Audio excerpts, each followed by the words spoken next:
1369 ခုနှစ်သရင်ကျော်လာပြီးရော4ရက်ရာဇာကာလ9နာရီမိနစ်30အချိန်ကစတင်လို့မန္တလေးမြို့အဝေယာရာမရန်ကင်းကျောင်းတိုက်မှာကျောင်းတရားကဒါယိကမများဖြစ်ကြတဲ့ဦးဝင်းဆွေဒေါ်တင်တင်ခိုင်မန်းရွှေလီကုမ္ပဏီမိသားတစုကမိမိတို့မန်းရွှေလီကျောင်းတော်ကြီးဆောက်လို့လူတန်း၍အောင်မြင်ပြီးမြောက်သည့်နှစ်ပြည့်အထိမ်းအမှတ်ဆင်ခြင်းပါတဲ့အောင်ပွဲမင်္ဂလာဓမ္မသဘင်ကိုယခုကမေတ္တာအသီးသမေတ္တာပဒနာနဲ့စတင်ဖွင့်လှစ်ပါပြီဓမ္မသဘင်ပွဲသို့ရောက်ရှိလာခဲ့ကြကုန်သောတရားချစ်ခင်သူတော်စင်ပေါင်းတို့နှင့်တကွ30ပုံအရ10မျက်နှာအနတ္တစัจ java လာမှာရှိကြကုန်သောအနန္တတတ္တဝါတွေဘေးရန်ခတ်သိမ်းကင်းငြိမ်းကြပါစေဆင်းရဲခတ်သိမ်းကင်းငြိမ်းကြပါစေနှလုံးစိတ်ဝိုင်းအေးချမ်းကြပါစေကိုယ်စိတ်နှပါချမ်းသာခြင်းနဲ့ပြည့်စုံကြပါစေလို့မေတ္တာဓာတ်တွေဖြန့်ဝေပြီးတော့ဓမ္မသဘင်ကိုစတင်ဖွင့်လှစ်ပါပြီဓမ္မသဘင်စတင်ဖွင့်လှစ်ပြီးဆိုတော့ရှင်းနာရီထိုးဖို့ဟုတ်လား12မိနစ်လောက်အလိုမှရှိပါတယ်မန်းရွှေလီကျောင်းတော်ကြီးဆောက်လို့လူတန်းအောင်မြင်သည့်နှစ်ပြည့်ရွေရရဲ့ကောင်းမှုကိုပြန်လီတတိရတဲ့စာကနုဿတိလို့ခေါ်ရတဲ့ကောင်းမှုကိုအစင်မပြအောင်းမေ့ဖို့လို့ဆင်ကျင်းပါတဲ့တရားပွဲအဝေရာယာမနော်အဝေရာရာမကျောင်းတဲ့ရဲ့နာမည်ပြိဿကြီးပါတယ်လေဘေးရန်ကင်းတဲ့ကျောင်းတိုက်ကြီးပဲလို့အဓိပ္ပာယ်ရပါတယ်တကယ်ကင်းလိမ့်မယ်လို့ပဲထင်ပါနော်အဝေရာရာမဆိုတော့ဘုန်းကြီးတို့စိတ်ချလက်ချဒါဟောမှာဘေးရန်ကင်းပြီးသားကျောင်းတိုက်ကိုကအဝေရာယာမဆိုတော့ဩမန္တလေးတရားပွဲတွေ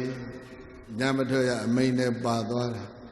ဘယ်ကနေများပြန်စပါမလဲလို့စဉ်းစားတော့ကံကောင်းပါကတော့အဝေးရာနဲ့ပြန်စတာနော်နောက်ဘယ်တော့မှဘာဘေးရမှမရှိတော့ပရိသတ်ကြီးဒီတိုင်းယုံကြည်ရဲ့လားကျုပ်လည်းစ조사ပြီးတော့ယုံမှာယောအနတ္ထကုသလေနအထစရိယဒုက္ခဝဟဟာပေတိအထံဒုံမေတောယောအနတ္ထကုသလေနအထစရိယဒုက္ခဝဟဟာပေတိအထံဒုံမေတောဒုံမေတောပညာမဲ့တဲ့ပုဂ္ဂိုလ်သည်အနတ္ထကုသလေနအကျိုးစီးပွားရှိတဲ့လုပ်ငန်းတွေကိုမကျွမ်းကျင်မနိုင်တဲ့အတွက်ကြောင့်ဝါအနတ္တကုသလေနအကျိုးမဲ့လုပ်ငန်းတွေကိုကြည်သာလင်းကျွမ်းကျင်နိုင်နေတဲ့အတွက်ကြောင့်အထစရိယအကျိုးစီးပွားရှိအောင်ငါဆောင်ရွက်မယ်လို့ဘယ်လိုပဲဆောင်ရွက်ညာတော့လဲဒုက္ခဝဟချမ်းသာဒုက္ခတိုးပွားကြောင်းကောင်းတဲ့လုပ်ငန်းတွေကိုဆောင်ရွက်မယ်လို့ဘယ်လိုပင်ဆောင်ရွက်ညာတော်လဲပဲအနတ္တကုသလေနာကျိုးရှိသည်ကိုမကျွမ်းကျင်ပဲနဲ့ကျိုးမဲ့ကိုသာကျွမ်းကျင်နိုင်နေကြတဲ့အတွက်ကြောင့်ဒုံမေတော်ထိုကဲ့သို့သောလူမိုက်တွေဟာပေတိအထံအတ္တအကျိုးစီးပွားမှန်သမျှတွေကိုဟာပေတိဆုပ်ယုပ်အောင်လုပ်နေကြတယ်ဒုက္ခံချမ်းသာဒုက္ခမှန်သမျှတွေကိုဟာပေတိဆုပ်ယုပ်အောင်လုပ်နေကြတယ်လို့သာတနတ်လူတော်ဆရာဘုရားရှင်ကိုရောမြတ်သီဝေါဇကရုဏာရှိရှုဟောပြတော်မူခဲ့ပါပေသတည်း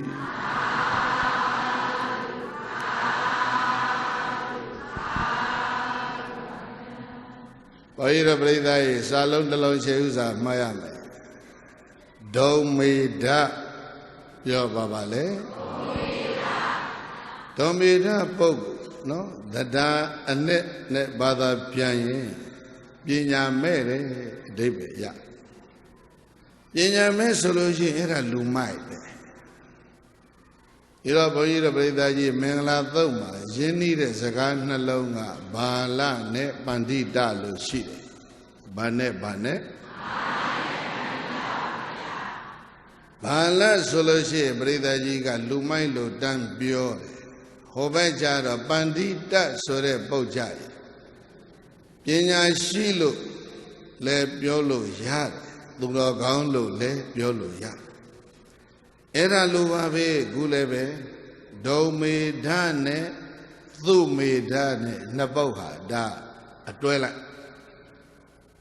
က်ရှိနေတဲ့စကားဒုံမေဓကဘာလဲဆိုရင်ပညာမဲ့တယ်ဆိုလို့ရှိရင်သူဒီဘာလားသုမေဓဆိုလို့ရှိရင်ပညာတတ်တယ်ဆိုလို့ရှိရင်သူကလူကောင်းအဲ့တော့ခုဒီပါဠိတော်မှာဒါဇာတကမှာမြတ်စွာဘုရားဟောတာ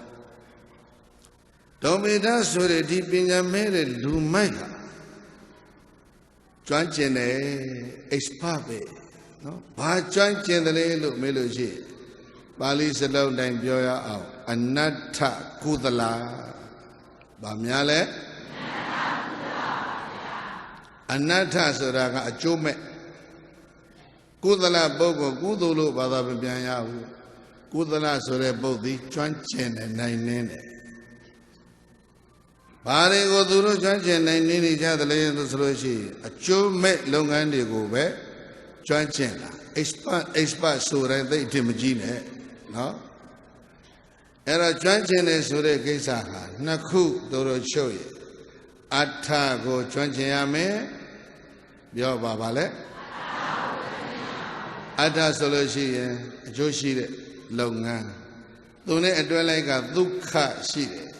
ဘာလဲအတ္ထသမုံရင်ဟိတသမုံရင်ဒုက္ခ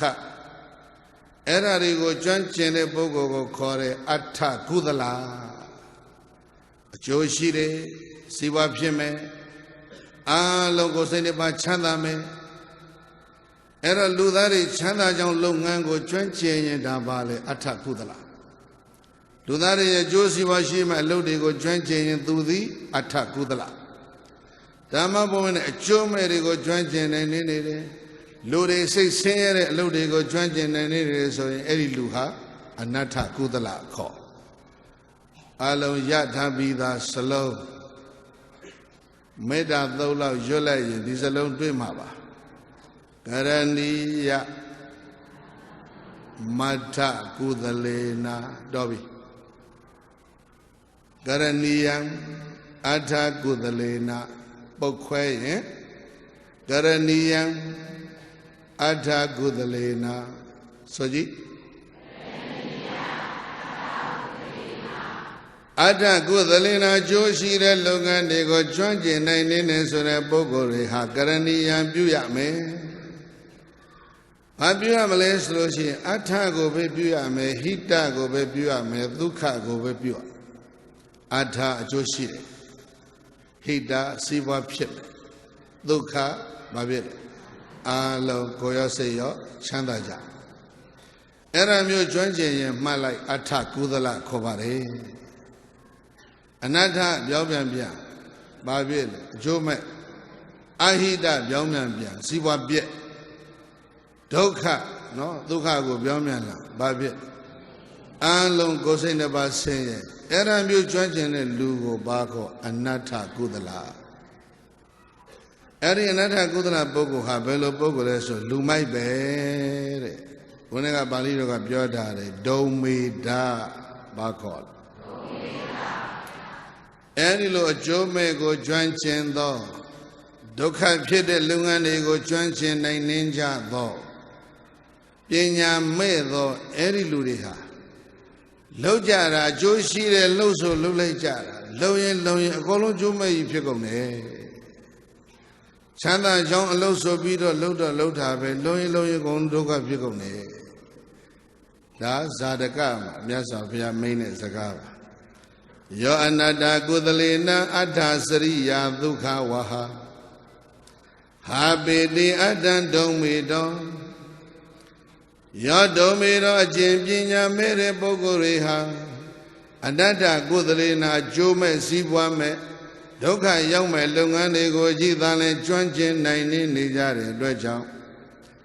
ဒုက္ခဝဟချမ်းသာဖြစ်အောင်ဆောင်ရွက်မယ်လို့ဘယ်လိုပဲဆောင်ရွက်ကြစေကမူအဋ္ဌစရိယာအကျိုးရှိတဲ့လုပ်ငန်းတွေကိုလုပ်ကြတဲ့ဘယ်လိုပဲပြောဆိုနေကြစေကမူ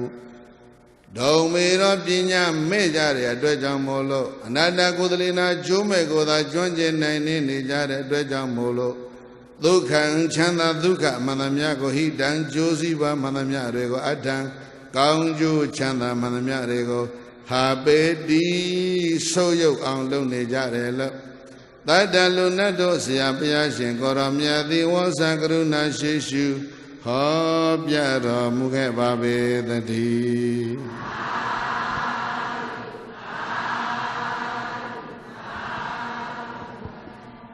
ဒီတော့ဒီပါဠိတော်ဖြင့်အလုံးကိုစကားလက်ဆောင်နှလုံးပေးထားတယ်အဋ္ဌကုသလအနတ္ထကုသလဘာနဲ့ဘာရလိုက်လဲကုသလဆိုတဲ့ပုဂ္ဂိုလ်ကုသိုလ်လို့ဘာသာမပြန်ဘူးเนาะကျွမ်းကျင်သူဘာဖြစ်ဘာတွေကျွမ်းကျင်တယ်လဲဆိုအကျိုးရှိမယ်စီးပွားဖြစ်မယ်ချမ်းသာမယ်အဲ့လိုအကောင်းတွေကိုကျွမ်းကျင်တာကိုဘာခေါ်အဋ္ဌကုသလဒုက္ခဖြစ်တဲ့လုပ်ငန်းတွေကိုနှီးမျိုးစုံတက်ကျွမ်းကျင်နေရင်ဒါအနတ္ထကုသလအကျိုးမဲ့လုပ်ငန်းတွေကိုပဲကျွမ်းကျင်နေတယ်ဆိုရင်ဒါဟာအနတ္ထကုသလဒီတော့ဘုန်းကြီးတို့ပြိဿပေါင်းသူတော်ကောင်းတို့နော်တို့ဘာဖြစ်ဖို့ကောင်းတယ်လေနော်ကိုယ့်ဟာကိုနိဗ္ဗာန်မဲ့ဖို့ရဲတူတူကြီးဆူတောင်းမနေနဲ့အိုးနိဗ္ဗာန်ကလည်းဘယ်တော့လဲရောက်မှလည်းမသိဘူးအဲ့တော့ဘာလဲဆိုတော့ဘဝတန္တရာခရီးမှာတို့တွေဘာလဲအဋ္ဌကုသလပုဂ္ဂိုလ်တွေပဲဘဝဆက်တိုင်းဖြစ်ပါရစေတော့မကောင်းဘူးလားအကျိုးမဲ့လုပ်ငန်းတွေကိုကျွမ်းကျင်တဲ့ expert မျိုးတွေတော့ဘယ်ဘဝမှမဖြစ်ပါရစေနဲ့ဒီလိုနော်ဥတည်ချက်ဒီကနေ့နော်မဆွေလီကျောင်းတကာကြီးများနဲ့ကျောင်းမကြီးများတော့ဘာစုတွေတောင်းမလဲမသိဘူးစုတောင်းဆရာတွေအများကြီးပဲဒီကနေ့ဒါလေးတိုက်တွန်းခြင်းပါကမ္ဘာသူကမ္ဘာသားလူအများတတ္တဝအများအနတ္ထအကျိုးမဲ့အဟိတစေပွားမဲ့ဒုက္ခဆင်းရဲအဲ့ဒါမျိုးတွေကိုကျွမ်းကျင်နိုင်နေတဲ့လူမျိုးဘယ်ဘဝမှမဖြစ်ပါရစေနဲ့မင်းတို့အဲ့ဒါဆူတောင်းဟုတ်လားလောကကြီးရဲ့ကျိုးစီးပွားကိုဆောင်ရွက်နိုင်တယ်စီးပွားဖြစ်တဲ့လုပ်ငန်းတွေကိုဆောင်ရွက်နိုင်တယ်လူသားတွေကိုစိတ်နှမချမ်းသာကြောင်းလုပ်ငန်းတွေကိုဆောင်ရွက်နိုင်တယ်အဲ့ဒါမျိုးကျွမ်းကျင်တဲ့ဘာပုဂ္ဂိုလ်လဲအဋ္ဌကုသလပုဂ္ဂိုလ်တွေပဲဤကောင်းမှုတွေကြောင့်ဖြစ်ရပါလို့ဤဆိုလို့ရှိရင်အဲ့ဒီပုဂ္ဂိုလ်ကလူသားတွေရဲ့အကျိုးဆောင်ပုဂ္ဂိုလ်ကြီးတွေဖြစ်လာနော်လူတွေကလောကကြီးမွေးလာတာကလူတွေကိုဒုက္ခပေးဖို့မွေးလာတဲ့လူမျိုးမဖြစ်ကောင်းဘူးလူလောကကြီးရဲ့ကောင်းကျိုးပြုတဲ့ပုဂ္ဂိုလ်တွေပဲဒါဖြစ်ရသဗျာပွင့်တော်မူလာတာကိုကြည့်လိုက်နော်ဇာအများရှိဘဟုနံဝတ္တအဋ္ဌာယဥပ္ပေဇန္တိတတ္ထာဂတာဒါတဂတမြတ်စွာဘုရားရှင်ကိုရောမြတ်တို့သည်ဘဟုနံမြတ်စွာသောတတ္တဝါပေါင်းတို့ရဲ့အဋ္ဌာယကျိုးစီးပွားအတွက်ဟိတာညာစီးပွားဖြစ်ဖို့အတွက်ဒုက္ခယချမ်းသာဖို့အတွက်ဥပ္ပေဇန္တိပွင့်ပေါ်လာကြတယ်ဘုရားရှင်ကိုရောမြတ်တို့သည်လောကရဲ့အကျိုးအတွက်သာလင်ဘာပါတဲ့လေပေါ်ပေါက်လာကြတာပရိသတ်ရဲ့ဘုရားကိုရောမြတ်တို့ပေါ်လာတာဘာအတွက်လောကရဲ့ကောင်းကျိုးအတွက်သာပေါ်ပေါက်လာတာလူဂတ်တယောက်ကဘုန်းကြီးအဲ့ဒါရွတ်ပြီးအကျယ်တဝင်းဟောတဲ့တရားပွဲရပါပြီးတော့လာမေးတယ်ဆရာတော်တပည့်တော်တစ်ခုလျှောက်ချက်လျှောက်တကကြီးကြားသွားပါနော်ဆရာတော်ရသော်ဘုရားကလောကအကျိုးသေဖို့ပေါ်လာတယ်လေပြောတယ် မြတ်စွာဘုရားအကြောင်းပြုပြီးတော့ဒေဝဒတ်တို့မြည်မျိုးခံရတယ်စိတ်သမဏတို့မြည်မျိုးခံရတယ်အဲ့ဒါကိုအရှင်ဘုရားမြတ်စွာဘုရားကြောင့်မဟုတ်ဘူးလို့အရှင်ဘုရားဘယ်လိုလုပ်ပြောမလဲတဲ့သူကကသိကတာတခါကြီးဘုန်းကြီးပြန်မေးတယ်ဘုရားပွင့်လို့ဒီယောက်ျားနဲ့ဒီမိန်းမနှစ်ယောက်မြည်မျိုးရတယ်လို့ခင်ဗျားပြောချင်သလားဆိုတော့သူမပြောရဲ့ငြိမ်ပြီးတွေးနေဘုရားပွင့်လာလို့အဲ့ဒီဘုန်းကြီးနဲ့အဲ့ဒီမိန်းမမြည်မျိုးခံရတယ်လို့ခင်ဗျားပြောချင်သလားဆိုတော့ငြိမ်နေတယ်ဒါပေမဲ့ဘုရားတဲ့သူကမဖြေပဲနဲ့ဒါပေမဲ့နဲ့လာတယ်ဒါပေမဲ့တွေကတော်တော်တာသွားတယ်ဒါပေမဲ့ဘုရားမြတ်စွာဘုရားသာမပွင့်အဲ့ဒီနှစ်ယောက်ဟေးနှစ်ယောက်မကဘူးသုံးယောက်กว่าဒေဝဒရဲ့အဖေပါထည့်လိုက်အောင်သုဘဗုဒ္ဓလည်းမြင်မျိုးတာပဲမဟုတ်လားနော်အဖေပါထည့်လိုက်အောင်ဒီသုံးယောက်မြင်မျိုးတာမင်းဘုရားကြောင့်လို့မင်းပြောချင်သလားမပြောရဲဘူးပြောတော့ပြောချင်ပုံပေါက်တယ်အဲ့ဒါဘုန်းကြီးကဘာပြောလဲဆိုကောင်းငင်ကမိုးတွေဖြုံဖြုံနဲ့ရွာချတာဟာကဘာကြီးကိုဒုက္ခပေးဖို့မိုးရွာတာလားကဘာသူကဘာသားတွေချမ်းသာဖို့မိုးရွာတာလားမင်းအဲ့ဒါပြောဟာမိုးရွာတာလောကကြီးကောင်းဖို့ပေါ့ဗျာဒါပေမဲ့မိုးရီတွေစီးသွားတဲ့အတွက်ကြောင့်မြေကြီးထဲမှာပရွဲစိတ်တွေတွင်းပိတ်လို့သေတာရှိတယ်ကွမင်းအဲ့ဒါဘာပြောချင်ဒါတော့မတန်းနိုင်ဘူးတဲ့မိုးကတော့ရွာမှာပဲအေးအဲ့ဒါပဲဒါဆိုအဖေကထွက်သွား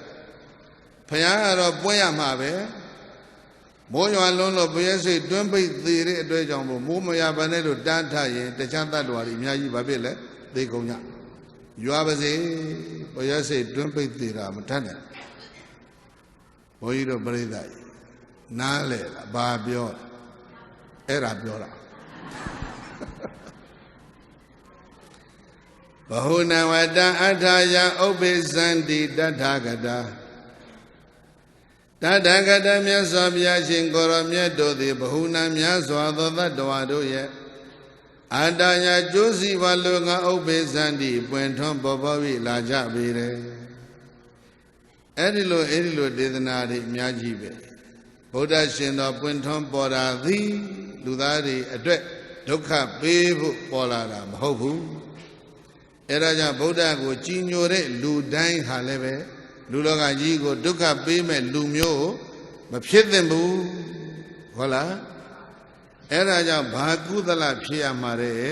အထကုသလပဲဖြစ်ကောင်းတယ်အနတ္ထကုသလမဖြစ်သင့်ဘူး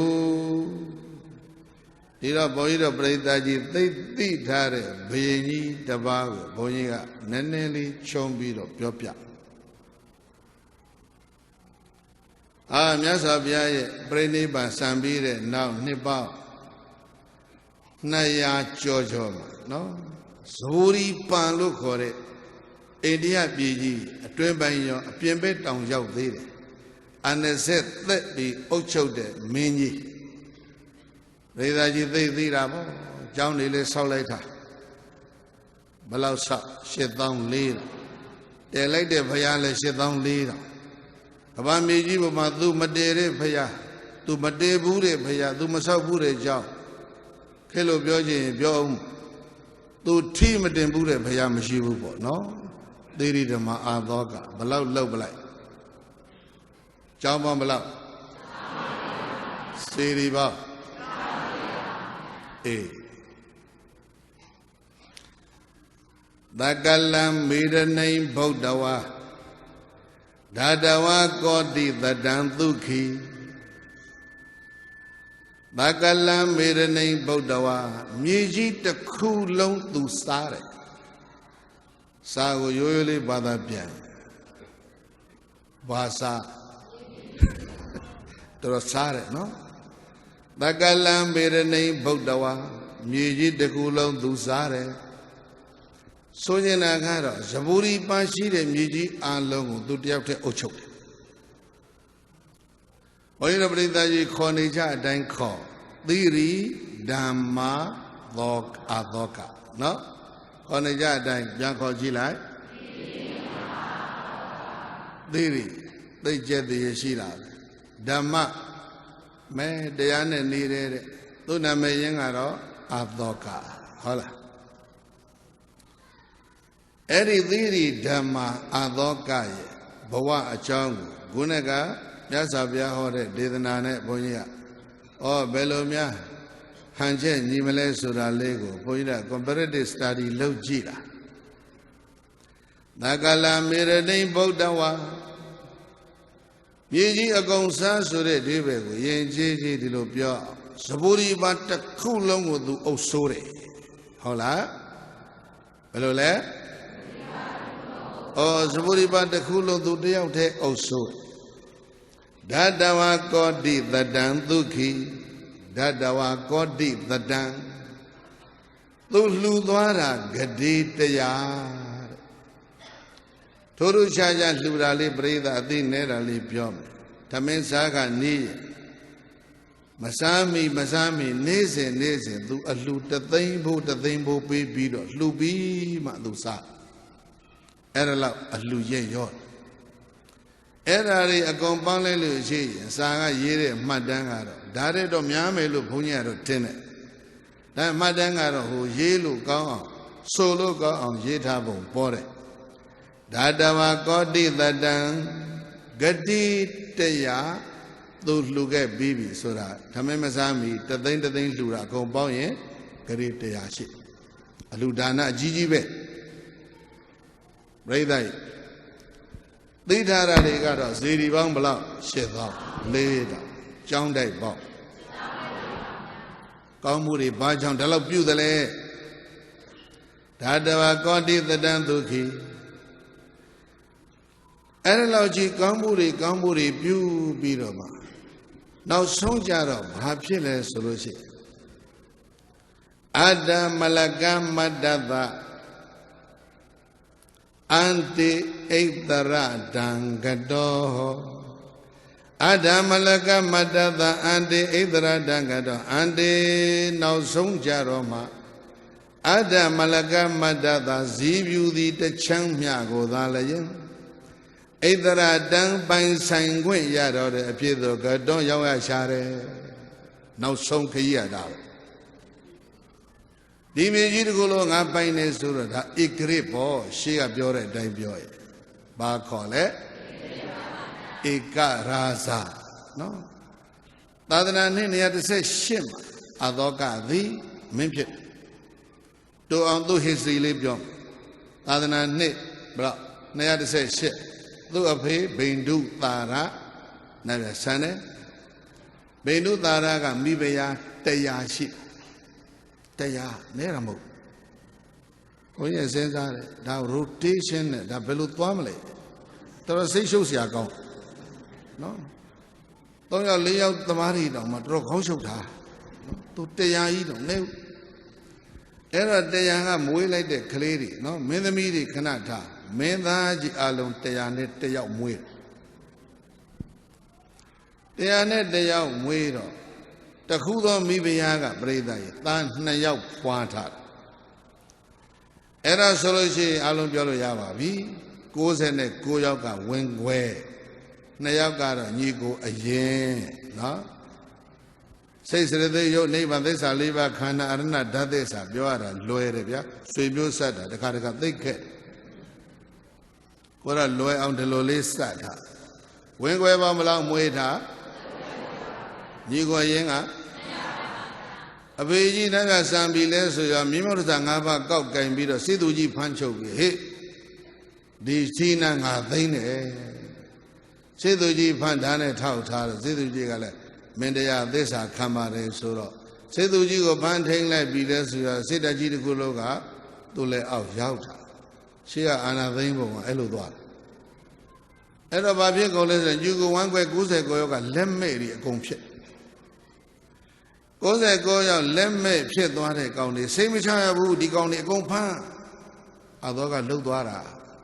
ဘုရားတို့ကသာသီရိတွေဓမ္မာတွေနဲ့ပြောနေတာနော်နောက်ပိုင်းကအဲ့ဓာတွေရှိ99ယောက်အကုန်ဖမ်းပြီးပါပြီဘာလို့မလဲအကုန်သတ်ပြီအသောကနောက်ကျောင်းသမိုင်း အဲ့ဒါလောက်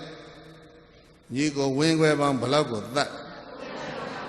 ဒါဆိုမုတ်ဆိုးမ69ယောက်ကဘာပြောမလဲဒီဘုရင်ကြီးကို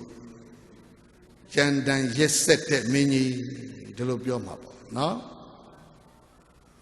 အဲ့ဒါကိုပါဠိလိုခေါ်တယ်စန္ဒာသောကခေါ်ကြည့်လိုက်ဩသာရတ္တဒီပရိတိကမှာဒီစလုံးကရှိပြီးသားမုတ်ဆိုးမ69ယောက်ကတခါတည်းနှခမ်းရွက်လိမ်ပြီးတော့တွေ့ရကြုံရမှာအတင်းပြောတာစန္ဒာသောကစန္ဒာသောကဘာလဲလဲကြံတန်ရက်ဆက်တဲ့အာသောက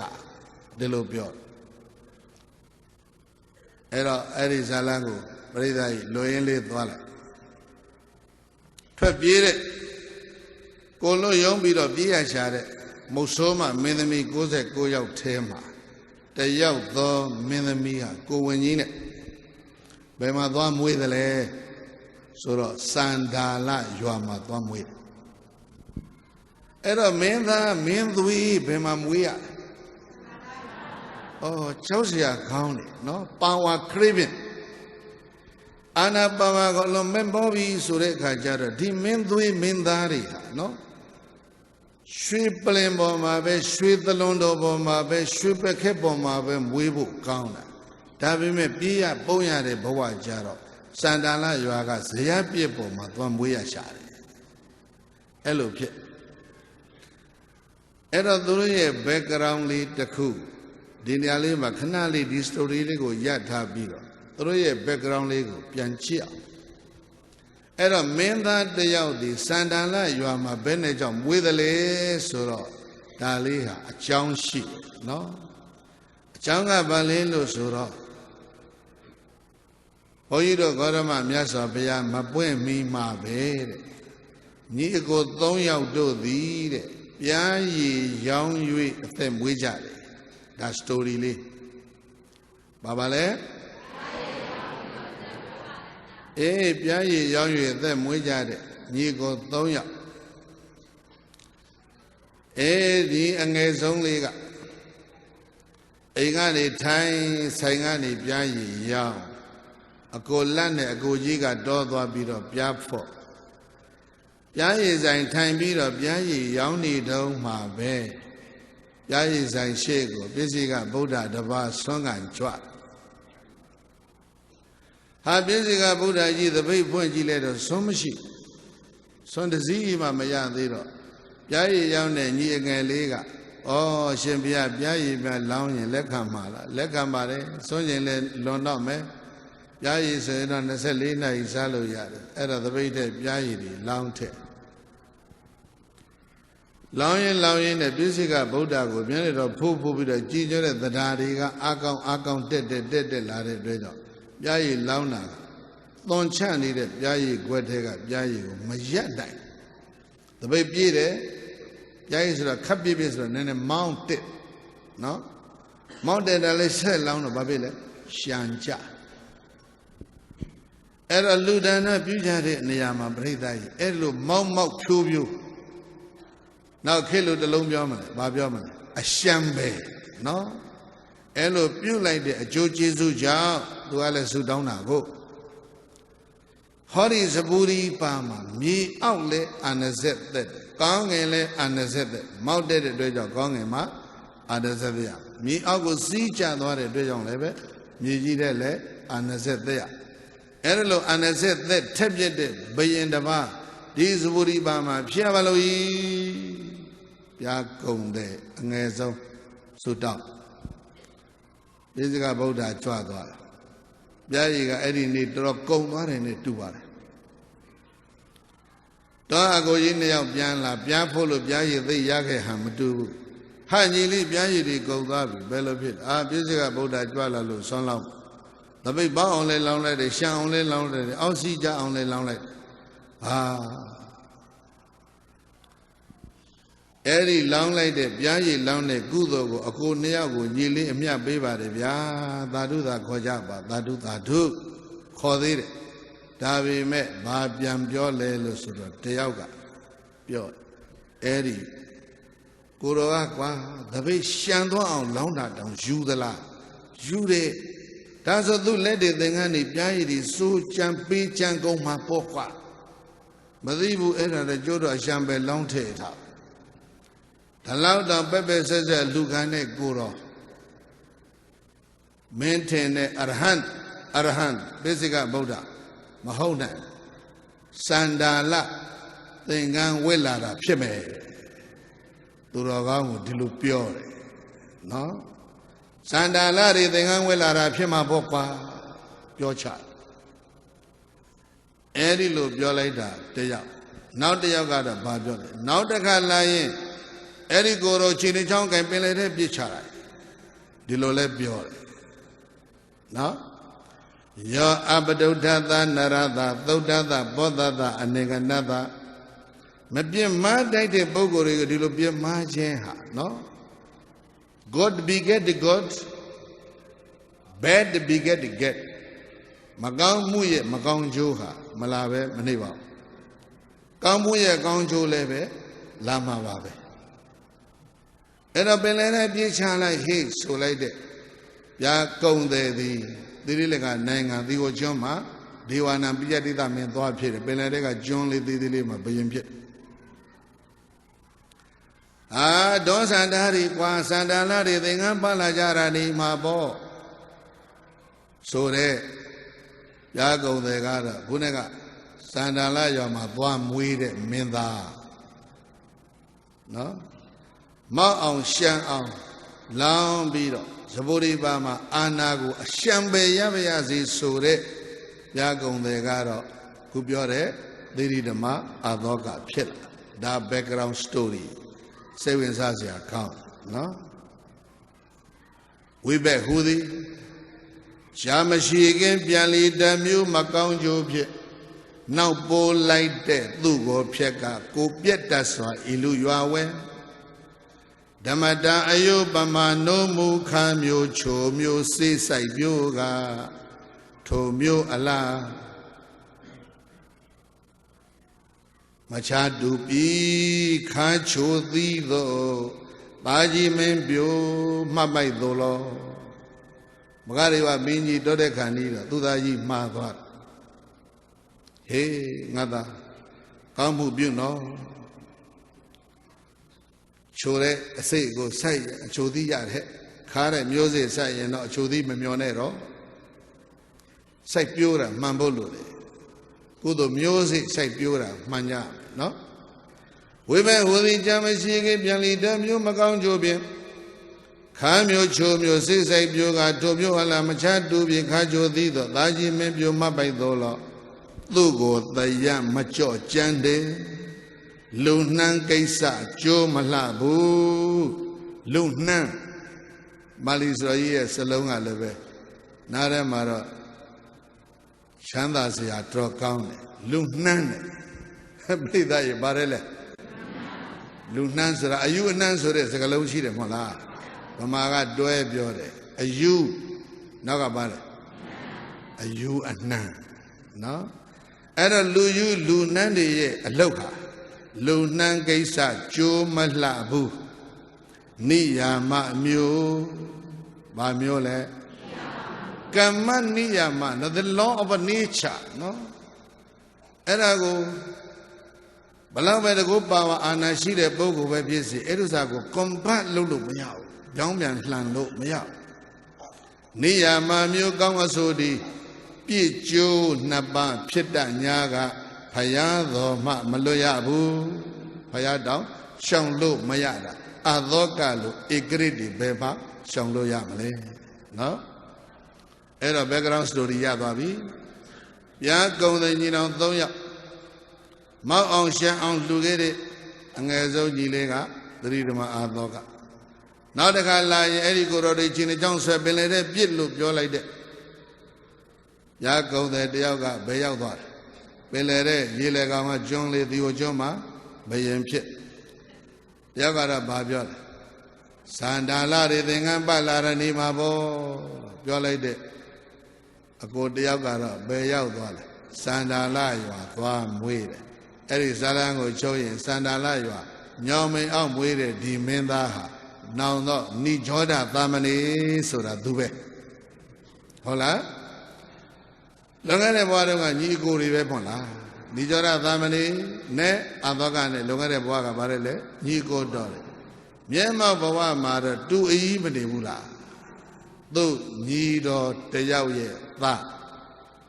နှမတော်တယောက်ရဲ့သားဩ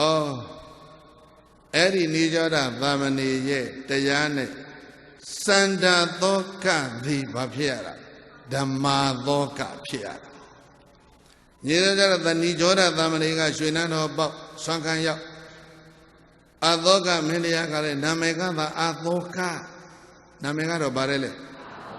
sorrowless ဆိုရင်ချင်းကင်းတဲ့နာမည်တော့တဲ့ကောင်းဒါမဲ့ sorrowful ဖြစ်သောကအပြည့်ပဲဘာကြောင့်သောကပြည့်နေလဲဆိုတော့တစ်ညီကိုပေါင်းဘလောက်ကိုသူသတ်ပြီးပြီလေ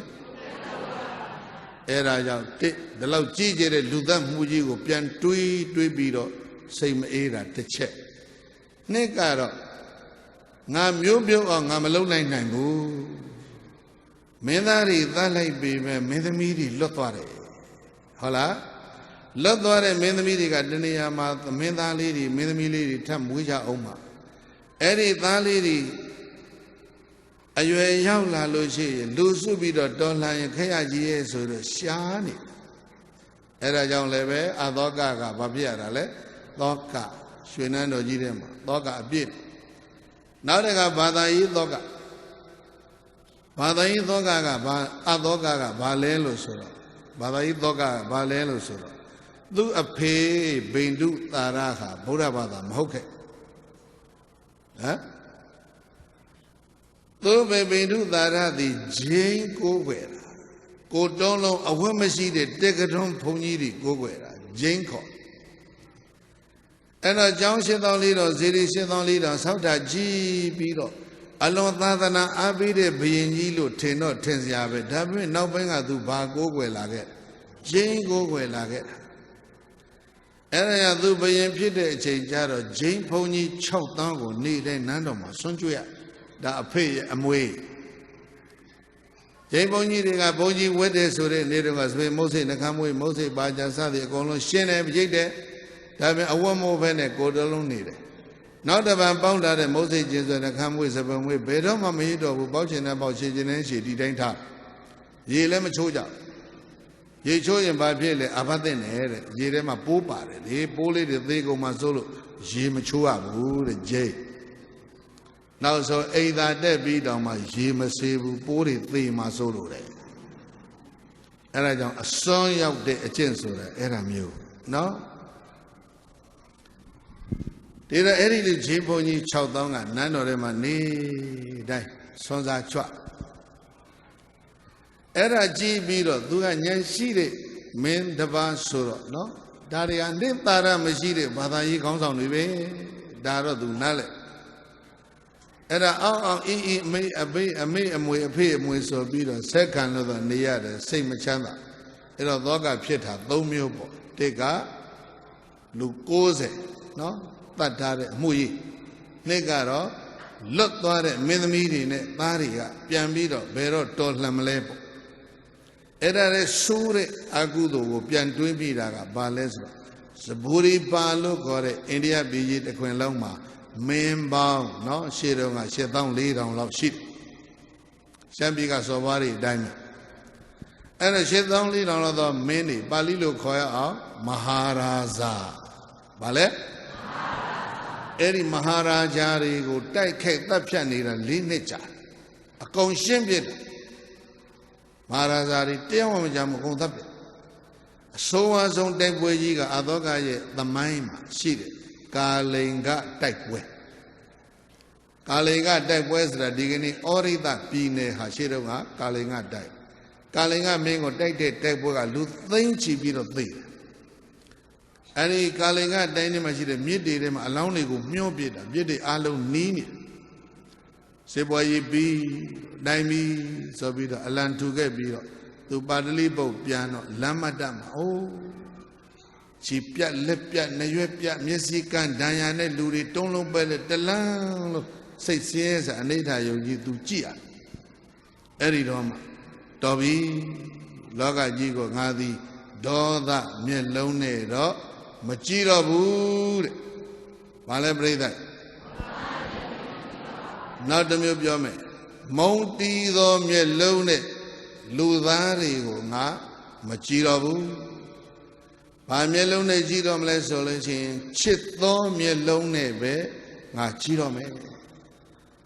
သူကသူစိတ်ပြောင်းသွားတာအဲ့ဒါကြောင့်သူ့ကိုခေါ်တယ်ပိယဓာတ်သည်ဒီလိုလဲနာမည်ရပြီးတော့မှပါဠိဘုတ်ပြိုင်မဲ့မဟာရာဇာတွေလည်းကုံသွားပြီသူကပြိုင်မယ်လို့ထင်ရတဲ့ညီအကိုဝမ်းခွဲပေါင်းဘလောက်69ယောက်လဲတတ်ပြီးပြီဒီတော့မှစိတ်ချရလောက်ပြီးဆိုပြီးတော့မှဘိသိက်သွန်းပြီးတော့ဘယင်တက်လို့ဒါပေမဲ့ဓာရီကိုပြန်ပြီးတော့အမှတ်ရသူစိတ်ထဲမှာမအေးဘူးညီကိုတွေတတ်ခဲ့တာမင်းသမီးတွေကပြန်တော်လာမလားပြီးတော့မဟာရာဇာပေါင်း8400ကိုတတ်ခဲ့ရတာပြီးတော့ဂျိန်းဘုန်းကြီးတွေ6000နေတိုင်းကျွေးနေရတာအဲ့ဒါတွေစဉ်းစားပြီးတော့ရင်ထဲမှာဘယ်လိုနေမလဲမအေးချမ်းနာမည်မှာအသောကဆိုပေမဲ့တကယ်စိတ်ထဲကတော့ဘာဖြစ်လဲသောကအပြည့်ဖြစ်အဲ့လိုသောကအပြည့်နဲ့နေနေတဲ့မေတ္တာဘုန်းကြီးကပြောထားတယ်ရွှေတန်းတော်ရှေ့ကိုရင်ကလေးတူကိုရင်ကလေးဘာလို့လဲဆွမ်းခံကြွားတယ်အကျယ်တွင်ကတော့နိကြောဒသာမဏေဝတ္ထုဓမ္မအောင်လန်းဆိုတာကိုဘုန်းကြီးတို့ရွှေမြို့တော်မှာဟောပြီးသားအဲ့ဒါကိုရင်လေးကြည့်ခေါ်ဘက်ကဂျင်း6000ကလည်းနန်းတော်ဝင်းမြင်ကွင်းက2မျိုးနော်သိချမ်းနာကိုရင်လေးကတပါးလေးပြီးမဲ့ဘယ်လိုဖြစ်နေငြိမ်ပြီးတော့ငြိမ်ချမ်းဟိုဘက်ကဂျင်းက6000ကြီးဖြစ်ပြီးမဲ့ဘယ်လိုဖြစ်နေရုပ်ရဲနော်မင်္ဂလာသုံးမှာအလုံးသိတဲ့စကားတစ်လုံးရှိတယ်ဝိနယောစသုသိခိတောနော် well trained in discipline ဒါကိုရင်ကလေး well trained မဖြစ်တာကမသူလဲဆိုရင်ဂျင်း6000နှစ်ခုရဲ့မြင်ကွင်းကပြိဿရဲ့ခံစားချက်ဘယ်လိုနေလဲအယံလောကသန္တိဝါသောဝေခိတာစေတောဗန္တမိကသတိသောလောကကြီးကတလှုပ်ရုပ်ရဲဖြစ်နေတယ်သမင်ကိုမုတ်ဆိုးလိုက်သလိုပဲကောသလသုံးသတ်တာပြိဿကြီးလောကကြီးဘယ်လိုဖြစ်နေလှုပ်ချောက်ချားနေတယ်ဘာနဲ့တူလဲသမင်ကိုမုတ်ဆိုးလိုက်သလိုပဲတိုက်ဆိုင်ရင်မတတ်နိုင်ဘူးနော်အယံလောကသန္တိဝါသောဗန္တမိကတတိသော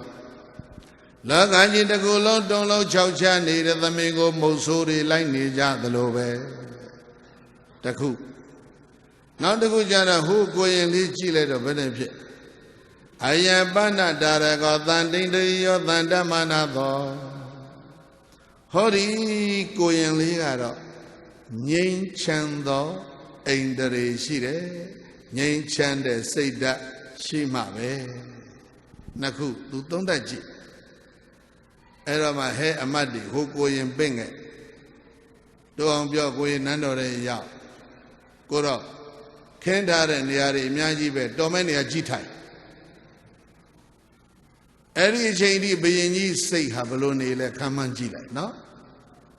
ကိုရင်တော်မဲ့နေရာကြည့်ထိုင်ကိုရင်လို့ပြောတော်သေးတာဟေးကောင်မင်းတော်မဲ့နေရာကြည့်ထိုင်ဆိုရင်ဒုက္ခတချို့ကအဲ့လိုပြောတာယဟန်တန်ကောင်လည်းဟေးကောင်နေပါလိလှုပ်တဲ့ကောင်ရှိသေးတယ်နော်တော်မဲ့နေရာကြည့်ထိုင်ဆိုတော့ကိုရင်ကကြည့်တယ်ငါနဲ့တော်တာပဲနေရာလဲကော်စောပေါ်မထိုင်ဘူးကျမ်းပေါ်မထိုင်ဘူးကလထိုင်ပေါ်မထိုင်ဘူး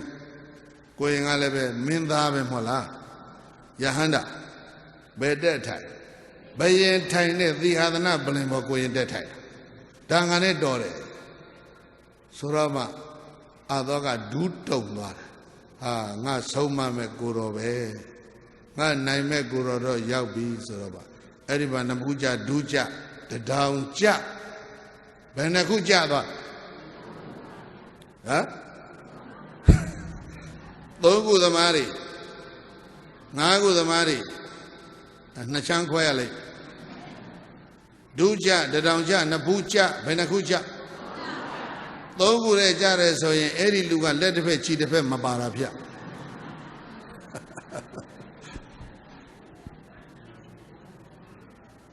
Naguja, my boy, no.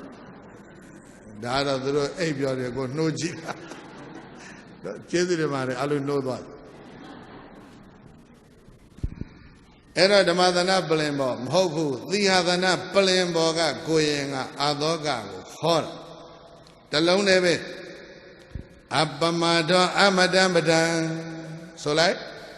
Abamado, Amadambadan. Janso. Mindfulness is a way to deathless. That the love. That the Gong need Mithi Mam Hoku. That the Gong need Mithi Mam Hoku. That Biole. Not the love. Pamado Misu no Badan. Alone you. Yan Heedlessness is a way to death. That the lawyer baby. Nalone never. That didn't need Mother. The real lawyer they both have been taught. Going out so many. Sabori about the cool loma, may mount shit down lead on gole, that baby. No? You go bamble. Goze goyale, that baby. Eri mango, no? Going lega babioni. The dine ne Matthew, the real lawyer, not Matthew. Abamado, Madam, Bamado, Mizuno, Badam. Abamado, the dine de Jindi, Madam, Madia, Mani, Vango, Lambe. Bamado, the real Lopija, Mesoina, Mizuno, Banam, the Lango, Shawnee, Jarana, Durube. Abamada, Nami, Yandi, the Gone Bogore, Madijabu. Yebamada, Yada, Mada, the Lelo Piano. Ade shembe melo ludine dure.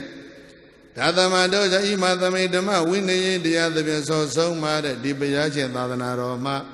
abamade na abamada so re tati dia lekain tha pi ro baba kaisa ni along sung tho kaisa man thamya de ko thambari tha thambadiya tha kosi pi saw aung a thuk taw mu ja gaung ya thati.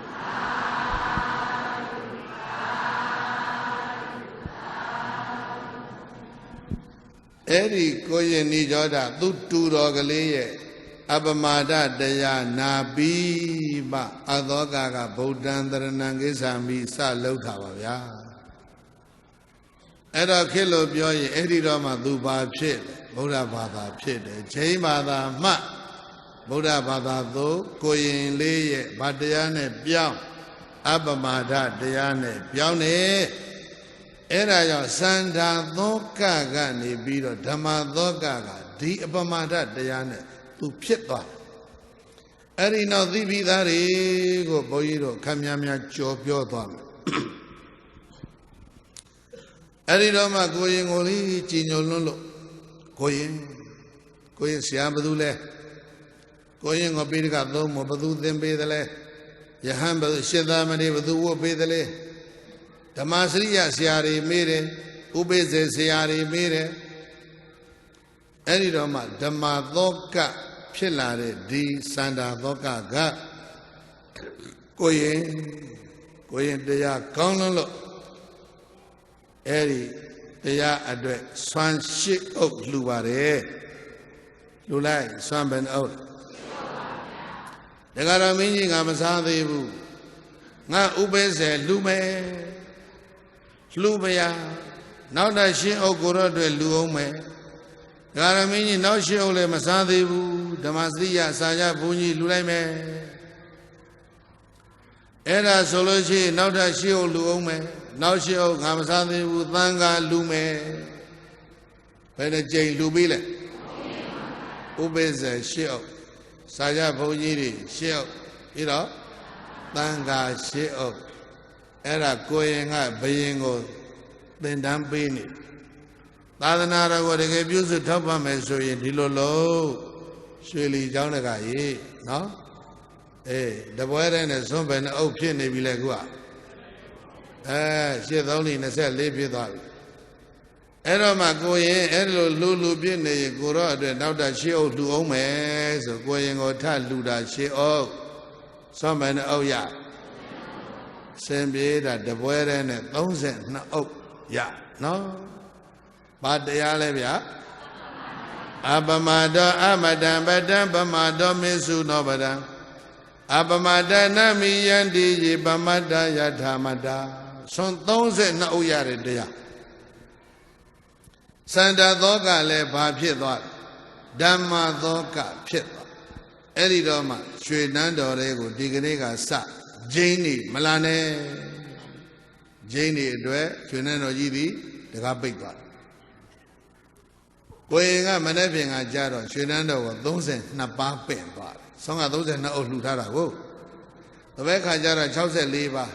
သေပိသားတွေတိုးလိုက်တော့နောက်ဆုံးကိုရင်ကပင့်သွားတာရွှေနန်းတော်ကိုတန်က6000ဝင်သွားပြီဘယ်လောက်ဖြစ်ပြီလဲဂျိန်းနေဘရင်ပွဲတော်ဥစ္စာရသေးလားအဲ့ဒီတော့မှဂျိန်းတွေကခေါင်းရိပ်ပြီးတော့သင်္ကန်းရှာကိုယ့်အကိုဝစ်ပြီးတော့ယဟန်ရောင်ဆောင်ပြီးတော့သံဃာတွေတည်းရောသွားတယ်အဲ့ဒီမှာရှုပ်သွားတယ်နော်အဲ့လိုဖြစ်သွားဂျိန်းတွေကကိုယ့်အကိုခေါင်းရိပ်မုတ်စိမ်မွေးတွေရိပ်ပါရရိပ်သင်္ကန်းကိုတို့တော့ဘရင်ပွဲတော်ဥစ္စာရအောင်ဒီလိုကြံမှပဲဆိုပြီးတော့ဘုန်းကြီးတွေတည်းရောပြီးတော့လိုက်သွားအဲ့တော့သံဃာတော်ရှင်မြတ်တွေကသိတယ်တို့သံဃာတော်တွေရဲ့ဂျားထဲမှာအတုတွေရောနေပြီဆိုတော့အဲ့ဒီမှာသိသွားတယ်ဘသူရောထည့်လိုက်တော့မသိဘူးရောတော့ရောသွားတယ်နော်အဲ့တော့မှကိုတော်ရှင်မြတ်တွေကတိမ်နဲ့သွားပြီးတော့ကမ္မဖတ်မယ်ဆိုရင်လဲကိုဘက်ကတူကြီးကအနာကတ်ဒီကောင်စိတ်မချဘူးကွာဒီကောင်နဲ့ဆိုတို့ဒါလုံးလုံးမဖြစ်ဘူးအကုန်လုံးစိတ်မချတဲ့အနေထားရောက်ကံကြီးကံကလည်းဆောင်းလို့မဖြစ်ကမ္မဝါလည်းဖတ်လို့မဖြစ်အနားမှာအကုန်လုံးတူတွေဝိုင်းနေတာနော်အဲ့တော့မှသာဂရရှင်မြတ်ရဲ့အကြောင်းတဲ့ဒီထဲမှာသိမ့်နေတဲ့မှာကံကြီးကံငယ်ဆောင်းတာတွေကမ္မဝါဖတ်တာတွေဥပုပ်ပြုတာတွေပွားရဏပြုတာတွေအကုန်တိတ်ကုန်တယ်ဘာမှမရှိဘူးအတူတွေရောနေတော့တကယ်သံဃာစိတ်တွေကစိတ်ဆင်းရဲလို့မလောက်ကြအဲ့ဒီတော့အာသောကမင်းကဘာလောက်လဲအဲ့ဒီမှာလာမှာ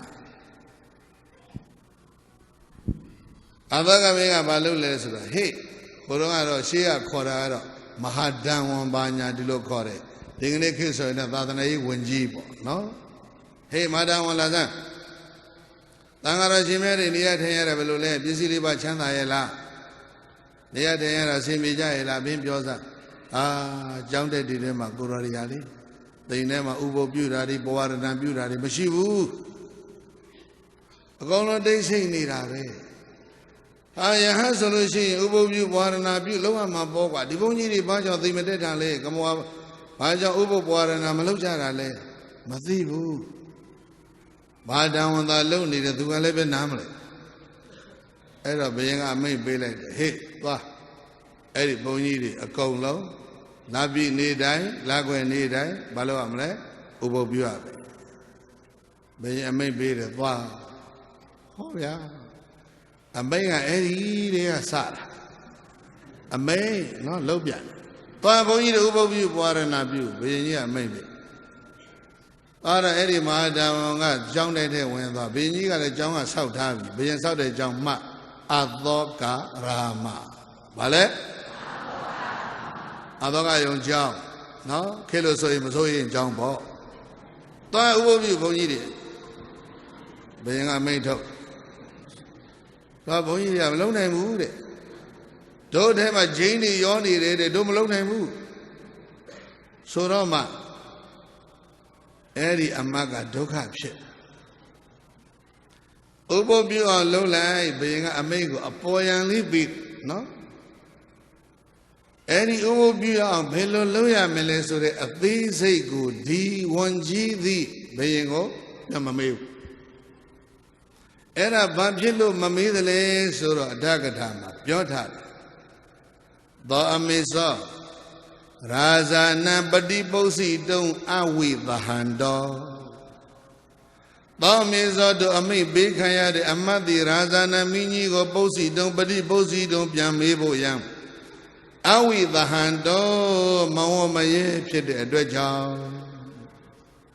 ဒီအမတ်ကဒီဘယင်ကိုဘယ်လိုလုပ်ရမယ်ဆိုတဲ့အသေးစိတ်အမိတ်လမ်းညွှန်ချက်ကိုဘာမလုပ်ရဲဘူးလဲမမေးရဲဘူးတဲ့ကြောက်လိုက်ရတဲ့ဖြစ်ချက်နော်အဲ့တော့ဧကရမင်းတွေရဲ့နိုင်ငံမှာအဲ့ဒီကြောက်နေရတာကိုကအဲ့ဒါဒုက္ခကြီးတစ်မျိုးပဲ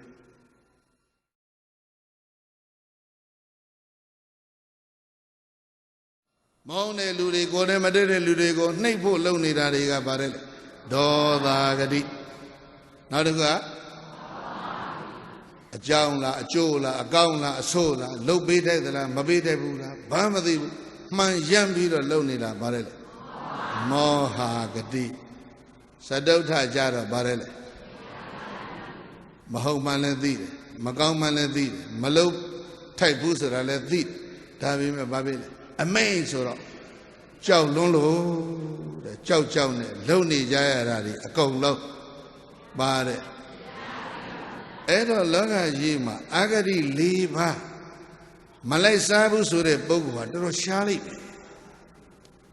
ကြောက်ပြီးတော့မလုပ်ဘူးဆိုလို့ရှိရင်လေဒါအာဂတိလိုက်တာကြောက်နဲ့လုပ်တယ်ဆိုလို့ရှိရင်လေဒါဘာဖြစ်လဲအာဂတိလိုက်တာမှန်တယ်သာဆိုရင်ဘာမှကြောက်ဖို့လည်းမလုပ်ဘူးလေအကျိုးလည်းရှိမယ်ဆိုရင်ဘာမှကြောက်စရာလည်းမလိုဘူးပေါ့လေစောစောကပြောရတဲ့၃ချက်အဋ္ဌလည်းဖြစ်မယ်ဟိတလည်းဖြစ်မယ်ဒုက္ခလည်းဖြစ်မယ်ဆိုလို့ရှိရင်ဘာဖြစ်လဲဘာမှကြောက်စရာမလိုဘူးလို့လည်းရုပ်ခုတော့မဟုတ်ဘူးအဋ္ဌဖြစ်တယ်ဟိတဖြစ်တယ်ဒုက္ခဖြစ်တယ်ကြောက်တာနဲ့မလုပ်ရဲအနတ္ထဖြစ်တယ်အာဟိတဖြစ်တယ်ပြီးတော့ဘာလဲဒုက္ခဖြစ်တယ်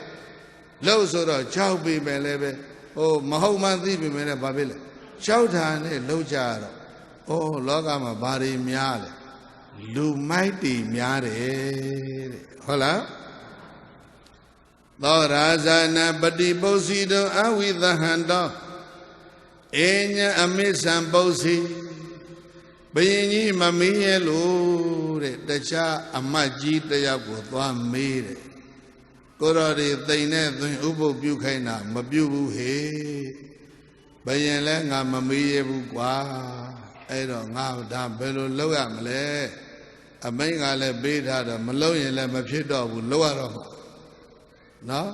မတတ်တာလို့လုပ်ရတော့မယ်ပေါ့မကောင်းမှန်းသိလို့လုပ်ရရမယ်ပေါ့ဒါမျိုးတွေလုပ်ရတော့မယ်ဘယ်လိုလုပ်ရမလဲဟာဘာခဲ့လဲကွာကိုတော်တွေသိနေကြဥပုပ်ပြုမပြုတ်ဘူးလားမပြုတ်တဲ့ကိုတော့အကုန်လုံးလည်းမင်းသားနဲ့ပိုင်ဟာဟိုဘက်ကတယောက်ကကြံပေးလိုက်ဟာအဲ့ဒါဆိုရင်ဟုတ်ပြီဒီနီးတော့အစဉ်ပြေလိမ့်မယ်တင်တယ်ဘယင်ကြိုက်မှာပဲပေါ့ကြည်စားမအောင်ဘုန်းကြီးတတ်တာဘယင်ကြိုက်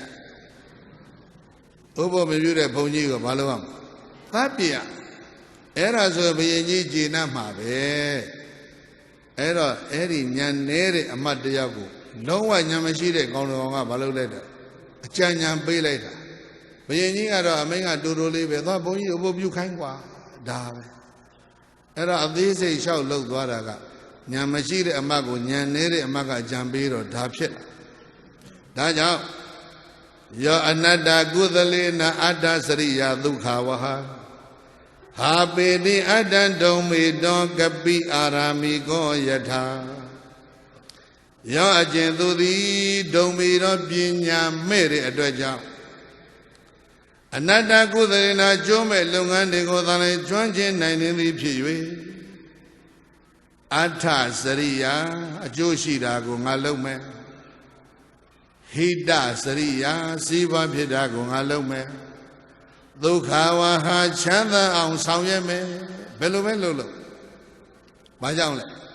အနတ္တကုသလေနာကျိုးမဲ့တွေကိုသာလည်းကျွမ်းကျင်နိုင်နေကြတဲ့အတွက်ကြောင့်အထံကျိုးစည်းပွားတွေကိုဟိတစည်းပွားချမ်းသာမှန်သမျှကိုဒုက္ခချမ်းသာဒုက္ခမှန်သမျှကိုအထဟိတဒုက္ခအကျိုးစည်းပွားချမ်းသာမှန်သမျှကိုဘာဖြစ်စေတဲ့လဲဟာပေတိဆုပ်ယုတ်စေတော့တယ်ကိမေဝဥပမာပုံဆိုပဲလိုများလဲဆိုရင်တော့ကပိအာရာမိကောယထာဥယင်ကိုစောင်းလျှောက်တဲ့မြောက်တွေနဲ့တူတယ်။ဘာနဲ့တူလဲ။ဥယင်စောင်းတဲ့မြောက်တွေလိုပဲတဲ့ဒီဇက်က အာရာမဒုသကဇက်ကပါဠိတော်ဒီတော့ဒါပြောအောင်မှကောင်းမယ်နော်ခြံတက်ခဲ့ဟာနောက်တစ်ပွဲဟောပါအောင်ဖြစ်နေတခါတည်းဟောထားခဲ့ပါဥညင်ဆောင်တဲ့မြောက်ဆိုတာကဒါကဗာရဏသီမှာဖြစ်တဲ့ဇတ်တစ်ခုဘုရင်ကြီးရဲ့ဗာရဏသီမြို့ပတ်ဝန်းကျင်မှာဥယျာဉ်နဲ့ဥယျာဉ်တွေအများကြီးရှိဥယျာဉ်ကြီးတစ်ခုကိုစောင့်ရှောက်တဲ့ဥယျာဉ်ဆောင်ကတခုသောຫນွေကာလမောကလည်းပဲလွန်ခဲ့တဲ့နှစ်ကခေါင်တော့ຫນွေကာလမှာခတ်စောစောဥယျာဉ်နဲ့ရှိတဲ့ရေတွင်းတွေရေကန်တွေရေခန့် water shortage ပေါ့လေရေရှားအဲဒါကြောင့်ရေကိုသူကချွေချွေတာလေးလောင်းနေဥယျာဉ်ကထွက်တဲ့အသီးလေးတွေလည်းဘယင်သွားဆက်အဲ့ဒါဘယင်ကအသီးလေးတွေကြည့်ပြီးတော့ဟာမင်းအသီးလေးတွေပိန်ချုံ6သွေးနေတာပဲကွာဆိုပြေဝါဖြူဖြူလည်းမရှိဘူးဘာဖြစ်လို့လဲဆိုတော့ကန်နေဥယျာဉ်နဲ့ကန်နေချောင်းနေမြောင်းနေမှာရေမရှိဘူးမင်းကြီးဟာအဲ့ဒါဆိုလာခဲ့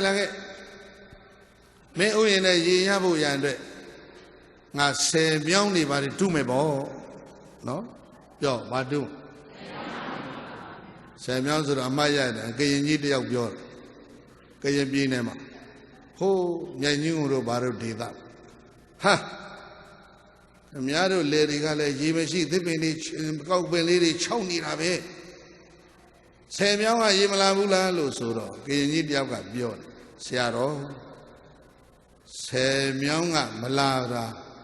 အရှင်ဘုရားတပည့်တော်ရှောက်ရမယ်ဆိုရင်တော့10မြောင်းဆိုပေမဲ့တပည့်တော်တို့ရွာကို1မြောင်းပဲလာတယ်ဗျာတဲ့9မြောင်းကပျောက်နေတယ်တဲ့သူက10ဆိုတာကိုကနန်း30ကနန်းအောင်မိတာနော်သူ interpretation ကလည်းဟုတ်တုတ်ပဲနော်10မြောင်းဆိုတူးလိုက်ရေက1မြောင်းလောက်လာတယ်9မြောင်းလောက်ကမလာဘူးဒီလိုဖြစ်အဲ့ဒါကကရင်ကြီးဘာသာပြန်တဲ့ interpretation နော်ကြက်ရင်လည်းမှတ်တာဒါတွေစုဆောင်းပြီးတော့ဗိဓာန်တအုပ်ရေးရင်တော့ကောင်းမယ်အဲ့ဒါကိုလည်း10မြောင်းတူးမယ်ဘီကြီးကရွှေနန်းတော်ခေါ်လာခဲ့ငါ project ကလုပ်ပေးမယ်ဆိုတော့ဥယျာဉ်ဆောင်ကဘရင်နန်းတော်ကိုသွားရမယ်ရေရရှိစီမံကိန်းအတွက်10မြောင်းဖောက်ဖို့အဲ့တော့ဥယျာဉ်ထဲမှာသူကဘာလုပ်ခဲ့လဲလို့ဆိုတော့ပြီးတော့ရှိသေးတယ်သစ်ပင်စိုက်တဲ့ကောင်းတွေမြဲနှုတ်တဲ့ကောင်းတွေဥယျာဉ်ဆောင်နေလေလူတွေကလေညနေအိမ်ပြန်လို့ရှိရင်အသီးခူးတဲ့ကောင်းခူးအရွက်ခူးတဲ့ကောင်းခူးအပင်နှုတ်တဲ့ကောင်းနှုတ်ဒီလိုပြန်သွားကြဆိုတော့တော်ခိုးတဲ့ကောင်းတွေပဲဥယျာဉ်ထဲကကောင်းတွေကလည်းပဲ9မြောင်းကရေမလာ1မြောင်းနဲ့ရေလာတဲ့ဂျာတိုင်းမှာဒီကောင်းတွေကခိုးဆိုတော့ဥယျာဉ်တော့6တော့မှာပဲကုန်ကြစိတ်ကလည်းတင်များတယ်လမ်းစာလည်းတိုးတိုးပေးရတော့ဈေးတွေကလည်းတက်ဆိုတော့ဥယျာဉ်မှုကဘာလုပ်တဲ့အောက်မယ်ဥယျာဉ်ရှိတဲ့လုတ်သားတွေလူတွေအကုန်လုံးကိုရက်ဆက်ပလိုက်အလုတ်ဖြုတ်တော့ပြီမင်းတို့လည်းငါမလုပ်တော့ငါဥယျာဉ်ကမြောက်တိနဲ့ပဲထိမ့်မယ်ဥယျာဉ်ကိုဘာနဲ့ထိမ့်အဲ့ဒါတော်လေးကမြောက်တိဖမ်းပြီးတော့သင်တန်းတွေပါပို့ချမြောက်သင်တန်းနော်မြောက် training school တွေပါဖွင့်ပြီးတော့ဥယျာဉ်ထဲမှာဟာသင်တယ်မြက်ဘယ်လိုနှုတ်ရမယ်နော်သစ်ပင်ဘယ်လိုရေလောင်းရမယ်မြေကြီးဘယ်လိုတူးရမယ်သစ်ကိုင်းကိုဘယ်လိုဖျားရမယ်မြောက်တွေကိုနော်ဒီ training တွေပါပေးတာနော် monkey training center ဥယျာဉ်ထဲမှာဖွင့်တယ်မြောက်တွေကတက်တယ်အာဘာရပေါ့ငါမြောက်တွေဆေးချလောက်ပြီဆိုတော့မှခေကောင်းနေရေရှားနေတဲ့နွေရာသီမှာဒီသစ်ပင်တွေရေလောင်းတဲ့အခါမှာချွေချွေတာတာတိုင်တိုင်တိတိလောင်းရဆရာဘယ်လိုလောင်းမလဲဩပင်သေးသေးရေနဲ့လောင်းပေါ့အပင်ကြီးကြီးရေများများလောင်းပေါ့ခုနကအာသောကဟိုအမတ်ကိုအမိန့်ပေးသလိုပဲအပေါ်ရန်လေးဖြန့်ပြီးတော့အမိန့်ပေးပြခဲ့ဘရဲ့ရွှေနန်းတော်ကိုအဲ့လားခါစားဖို့ဥယျာဉ်မူကြီးသွားတယ်ဥယျာဉ်တစ်ခုလုံးမာရီကြံရက်မြောက်တယ်အဲ့ဒါမြောက်တွေကဟေးတို့ဥယျာဉ်မှုတော့သွားပြီရေရှားနေတဲ့နွေရာသီမှာဒီဥယျာဉ်ကိုတို့ရေလောင်းလာကွာဘယ်လိုလောင်းရမလဲဆိုတဲ့နီးစနစ်ကိုတို့ဆွေးနွေးကြရအောင်မဲမြောက်တွေကဥယျာဉ်ထဲမှာအစည်းအဝေးခေါ်မြောက်အစည်းအဝေးနော်မြောက်မီတင်းတခါလောက်ကြအဲ့တော့သဘာပတိပြည့်တဲ့မြောက်ကစေမင်းမောင်နေပြီးတော့ကြွားရလာတဲ့လူကြီးမင်းများခင်ဗျာ မြောင်မင်းကြီးများခင်ဗျာလူကြီးပဲပေါ့ဘူးမြောင်မင်းကြီးများခင်ဗျာကျော်ရဲ့ဥယျာဉ်မူကြီးကဒီဥယျာဉ်ကြီးကိုစိန်လန်းဆိုးပြေးအောင်အသီးနှံတွေဖွံ့ဖြိုးတိုးတက်ရေလောင်းရမယ်လို့မှားသွားတယ်ဒါပေမဲ့ကျော်ရဲ့ဥယျာဉ်မှာရေကရှားပန်းနေတဲ့အတွက်ကြောင့်ချွေချွေတာတာနီးနဲ့ဒီရေဘယ်လိုလောင်းရမယ်ဆိုတာအားလုံးကြောက်လာကြတဲ့မြောင်မင်းကြီးများစာရန်လေးတွေတင်သွင်းကြပါခင်ဗျာသဘာပတိရဲ့ခွင့်ပြုချက်အရာဆိုတော့ဟိုကရောက်တဲ့ကောင်ကကားတဲ့ထလာတယ်ဘာပတိခင်ဗျာဘာပတိခင်ဗျာဆိုတော့ဘာပတိရလဲငါတော့တော်ခေါ်နေပြီဆိုဟေးလေကွာကျွန်တော်တင်ပြပါပဲပြောဆိုတော့အဝင်ခွင်ကြရေကိုအပိုးလို့မရှိတိတိကျကျမှန်မှန်ကန်ကန်ဖြစ်စေဖို့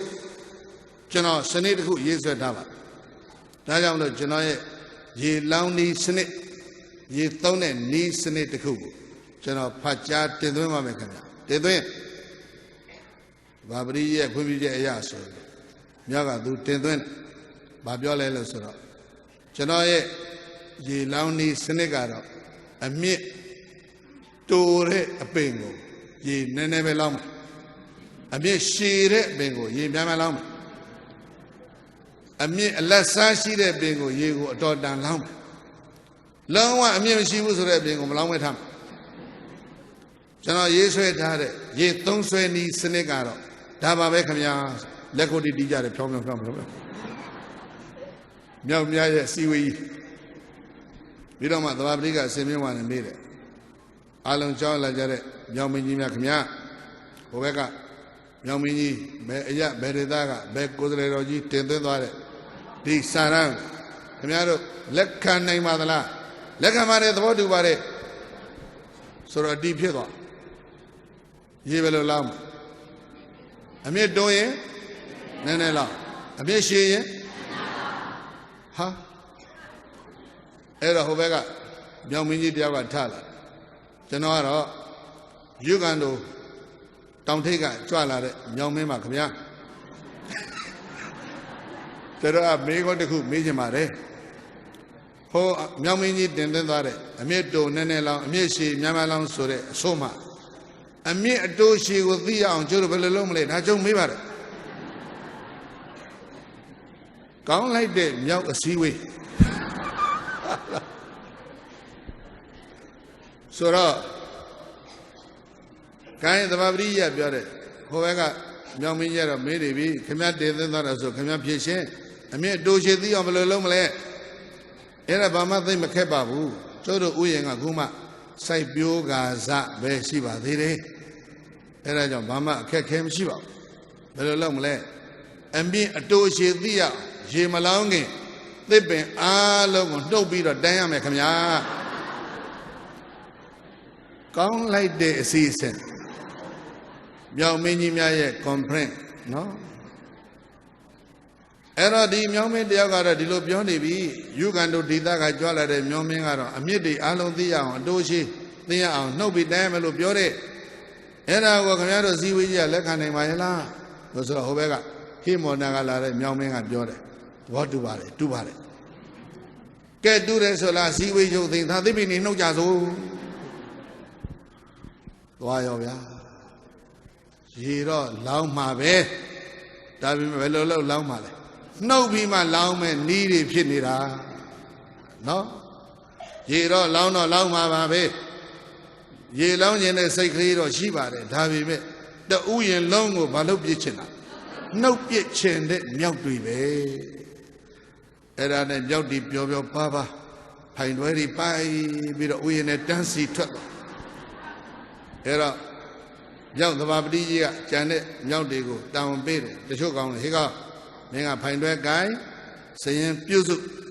ဘယ်ပင်အမြင့်ဘယ်နှပေရှိတယ်ဘယ်နှလဲမှရှိတယ်အဲ့ဒါမင်းကဖိုင်တွဲနဲ့မှတ်ထားဟိုကောင်ကအဲ့ဒါပေကျိုးဆွဲပြီးတော့တိုင်းဟိုကောင်တွေကအဲ့ဒါရေရှာခဲ့မယ်စီမံခန့်ခွဲမှုသိမစိုးနော်ပြောပြောပါပါဥယျာဉ်ရှိတဲ့သစ်ပင်အကုန်နှုတ်နောက်ပြီးမှပေကျိုးတွေနဲ့တိုင်းပြီးတော့ဖိုင်တွဲတဲ့မှတ်ထားပြီးတော့ပြန်ဆိုင် ကဲလောင်းကြဆိုရပါစို့အမြင့်တပေရှိလားရေတကားလန်လောင်းပေါ့သဘောနှစ်ပေရှိသလားနှစ်ကားလန်လောင်းပေါ့လောင်းပြီးသွားကြတယ်ပြောလိုက်ကြတာတို့နေစနစ်ကောင်းကြီးနဲ့တော့တို့ဥယျာဉ်ကြီးပြုစုပြုထောင်နေတာပဲမြောက်တီပြောကြဘာကုသလလဲပြိဿအနတ္ထကုသလနော်ဒါပြောတာယောအနတ္တကုသလေနအတ္တစရိယဒုက္ခဝဟဟာပေတိအတ္တဒုံမေတောကပိအာရာမိကောယထာဒောမီရောပညာမဲ့တဲ့လူမိုက်သည်အနတ္တကုသလေနကျိုးမဲ့လုပ်ငန်းတွေကိုသာကျွမ်းကျင်နိုင်နေတဲ့အတွက်ကြောင့်အတ္တစရိယအကျိုးရှိတာကိုပဲလို့ပဲဆောင်ရွက်တယ်လို့ဆိုကြစေကမူဒုက္ခဝဟချမ်းသာဒုက္ခရအောင်ဘယ်လိုပဲဆောင်ရွက်တယ်လို့ဆိုကြစေကမူဒုက္ခချမ်းသာဒုက္ခကိုအတ္တကျိုးစီးပွားကိုဟိတံကျိုးစီးပွားကိုဟာပေတိဆုပ်ယုပ်စေတယ်အနတ္တကုသလဖြစ်နေလို့တဲ့အကျိုးဖြစ်တဲ့လုပ်ငန်းတွေကိုလုပ်မယ်ဆိုပြီးတော့ဘယ်လိုပဲလုပ်နေကြစေကမူအကျိုးမဖြစ်ထွန်းပဲနဲ့ပါတယ်လေအကျိုးယုတ်မှုတွေပဲနေတိုင်းဖြစ်နေကြတယ်ကပိအာရမိကောယတာဥယျင်ဆောင်တဲ့မြောက်တီနဲ့တူနေတယ်ရဲ့လို့သာတနာလူတော်ဆရာဘုရားရှင်ကိုရောမြတ်သည်အဝေါဆကရုဏာရှိရှုဟောပြတော်မူခဲ့ပါပေတည်း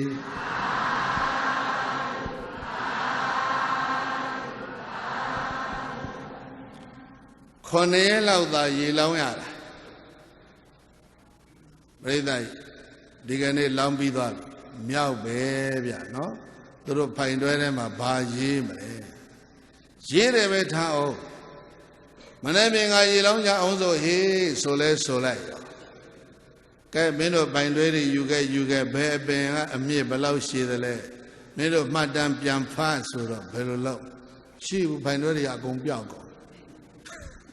ဖိုင်တွဲတွေအကုန်ပြောက်ကုန်မရှိဘူးကဲအဲ့ဒါဆိုရင်ပြန်နှုတ်ကြအောင်ဆိုကွာပြန်တုံးလိုက်တိုင်းလိုက်လောင်းလိုက်နှုတ်လိုက်လောင်းလိုက်နှုတ်လိုက်လောင်းလိုက်နဲ့လှုပ်နေလိုက်ကြတာပြောပါပဲတို့နီးတော့သိကောင်းတယ်ဆိုပြီးတော့လှုပ်တော့လှုပ်နေတာပဲ9 ရက်လောက်ကြာတော့တူးရင်တော့အကုန်သိသွားဘာမှမရှိတော့အဲ့ဒါဘာခေါ်လဲအနတ္ထကုသလကျိုးမဲ့လုပ်ငန်းကိုကျွမ်းကျင်တဲ့လူမိုက်ကအဲ့ဒီလိုဒုက္ခဖြစ်အောင်လုပ်တတ်တယ်ဒီတော့ဓမ္မာသောကဟေးဘုန်းကြီးတွေဘာလို့ဥပုပ်ပြုကြပဝရဏပြုကြဉာဏ်နဲ့တဲ့အမတ်ကိုအမိန့်ပေးတယ်ဉာဏ်နဲ့တဲ့အမတ်ကဉာဏ်မရှိတဲ့အမတ်ကိုသွားမေးတော့ဘယင်ကိုတော့ဘာဖြစ်မမေးရဘူးသိကြောက်ထားကြောက်နဲ့လို့ရင်ဘာဂတိလဲဘယာဂတိစိတ်ဆိုးဆိုးနဲ့လို့ရင်ဘာဂတိလဲဒေါသဂတိလိုချင်လို့လောက်ကြရင်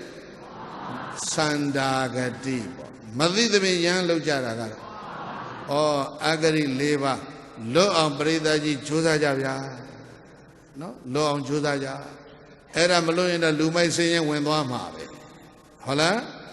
လူမိုက်စင်းမဝင်အောင်ပါတယ်လေအဂရိ၄ပါးလွတ်အောင်ရှောင်အဲ့တော့ပညာနဲ့တဲ့အမကပညာမဲ့တဲ့အမကိုသွားမေးလိုက်တော့ပညာမဲ့တဲ့အမကဘရဲ့မမေးရဲ့ကဲငါအကြံပေးမယ်ဥပုပ်မပြုတဲ့ဘုန်းကြီးမင်းသားဆိုတော့ဗျာတိမ်နဲ့ကြွမကြွဘူးလားဥပုပ်မပြုဘူးလား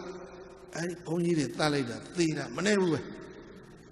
လွန်လေပြီးတော့ဒီကနေနောက်ပြန်ကြည့်ရင်နှစ်ပေါင်း2200ကျော်ကပါတလီပုတ်ဆိုတဲ့တတိယသင်္ကနာတင်တဲ့ရွှေမြို့တော်ကသီရိဓမ္မသောကလို့နာမည်ကြီးလာမဲ့မင်းတစ်ပါးရဲ့နိုင်ငံတော်မှာအဲ့ဒီမင်းအမိတ်ပေးမှုကြောင့်ဟိုအမတ်မိုက်လောက်တာဘုန်းကြီးတွေဘာဖြစ်လဲအသက်ခံအဲ့ဒါလေးကိုဘုန်းကြီးတို့ပရိသတ်ကြီးပြောပြတယ်ဒီတော့ပရိသတ်ဟာအကာကိုအကာယံတဲ့ပရိသတ်ဖေကုပရိဝါရောဘာကိုပါယံကောင်းဆောင်လည်းအကာပဲနောက်လိုက်တွေလည်းအကာရေးကြီးပဲအဲ့ဒါကိုဖေကုပရိဝါရောကောင်းဆောင်ကတော့နှစ်ရှိတယ်နောက်လိုက်တွေကအကာရေးကြီးပဲဆိုရင် သာရောဖက်ကုပရိဝါရောဒါလည်းဇာတကကလာတာနောက်တစ်ခုကတော့ခေါင်းဆောင်ကြီးကအကာပဲနောက်လိုက်တွေကအနှစ်ရှိဆိုလို့ရှိရင်ဖဲကုသာရပရိဝါရောအကောင်းဆုံးကတော့ဘာလဲဆိုသာရောသာရပရိဝါရောခေါင်းဆောင်လည်းအနှစ်သာရရှိတယ်နောက်လိုက်တွေကလည်းအနှစ်သာရရှိတယ်အဲ့ဒါမှအဲ့ဒီဥယျာဉ်ကြီးစီကားမှာပေါ့ဥယျာဉ်ကြီးမှာစားစရာနော်အသီးမျိုးစုံကိုသီးပေးတဲ့အပင်တွေမရှိဘူးလားအပွင့်မျိုးစုံကပွင့်ပေးမဲ့အပင်တွေလည်းပဲရှိတယ်နော်မြေကြီးတွေကဥမျိုးစုံကိုဥပေးမဲ့အပင်တွေလည်းပဲရှိတယ်အရွက်မျိုးစုံကိုသီးဖြစ်ထွန်းစေမဲ့အပင်မျိုးစုံလည်းပဲရှိတယ်ခဲမိပြောခြင်း natural resource သိပြည့်စုံတဲ့ဥယျာဉ်ကြီးခန်းချောက်သွားတာဘာကြောင့်လဲမြောက်တည်ရေလောင်းလို့ဖြစ်သွားတာဟုတ်လားယောအနတ္တကုသလေနအတ္တစရိယဒုက္ခဝဟဟာပေတိအတ္တဒုံမေတောကပိအာရာမိကောယထာယောအကျဉ်သူသည်အနတ္တကုသလေနကျိုးမဲ့လုပ်ငန်းတွေကိုပဲကျွမ်းကျင်နိုင်နေမိတဲ့အတွက်ကြောင့်အတ္တစရိယဒုက္ခဝဟကျိုးရှိတဲ့လုပ်ငန်းစီးပွားဖြစ်တဲ့လုပ်ငန်းချမ်းသာတဲ့လုပ်ငန်းတွေကိုပဲလိုပဲဆောင်ရွက်လုပ်ကိုင်၍နေကြစေကမူဒုံမေတော်ပညာမဲ့တဲ့ဒီပုဂ္ဂိုလ်တွေဟာအတ္တံကျိုးစီးပွားကိုဟာပေတိဆုပ်ယုပ်စေကြတယ်ကိမေဝဥပမာပုံစုံပဲလို့နိဟုမူကကပိအာရမိကောယတ္တာဥယျင်ဆောင်တဲ့မြောက်တွေနဲ့တူတယ်လို့သာတနာလူတော်ဆရာဘုရားရှင်ကိုရောမြတ်သည်ဝေါဇာကရုဏာရှိရှုဟောပြတော်မူခဲ့ပါပေတည်း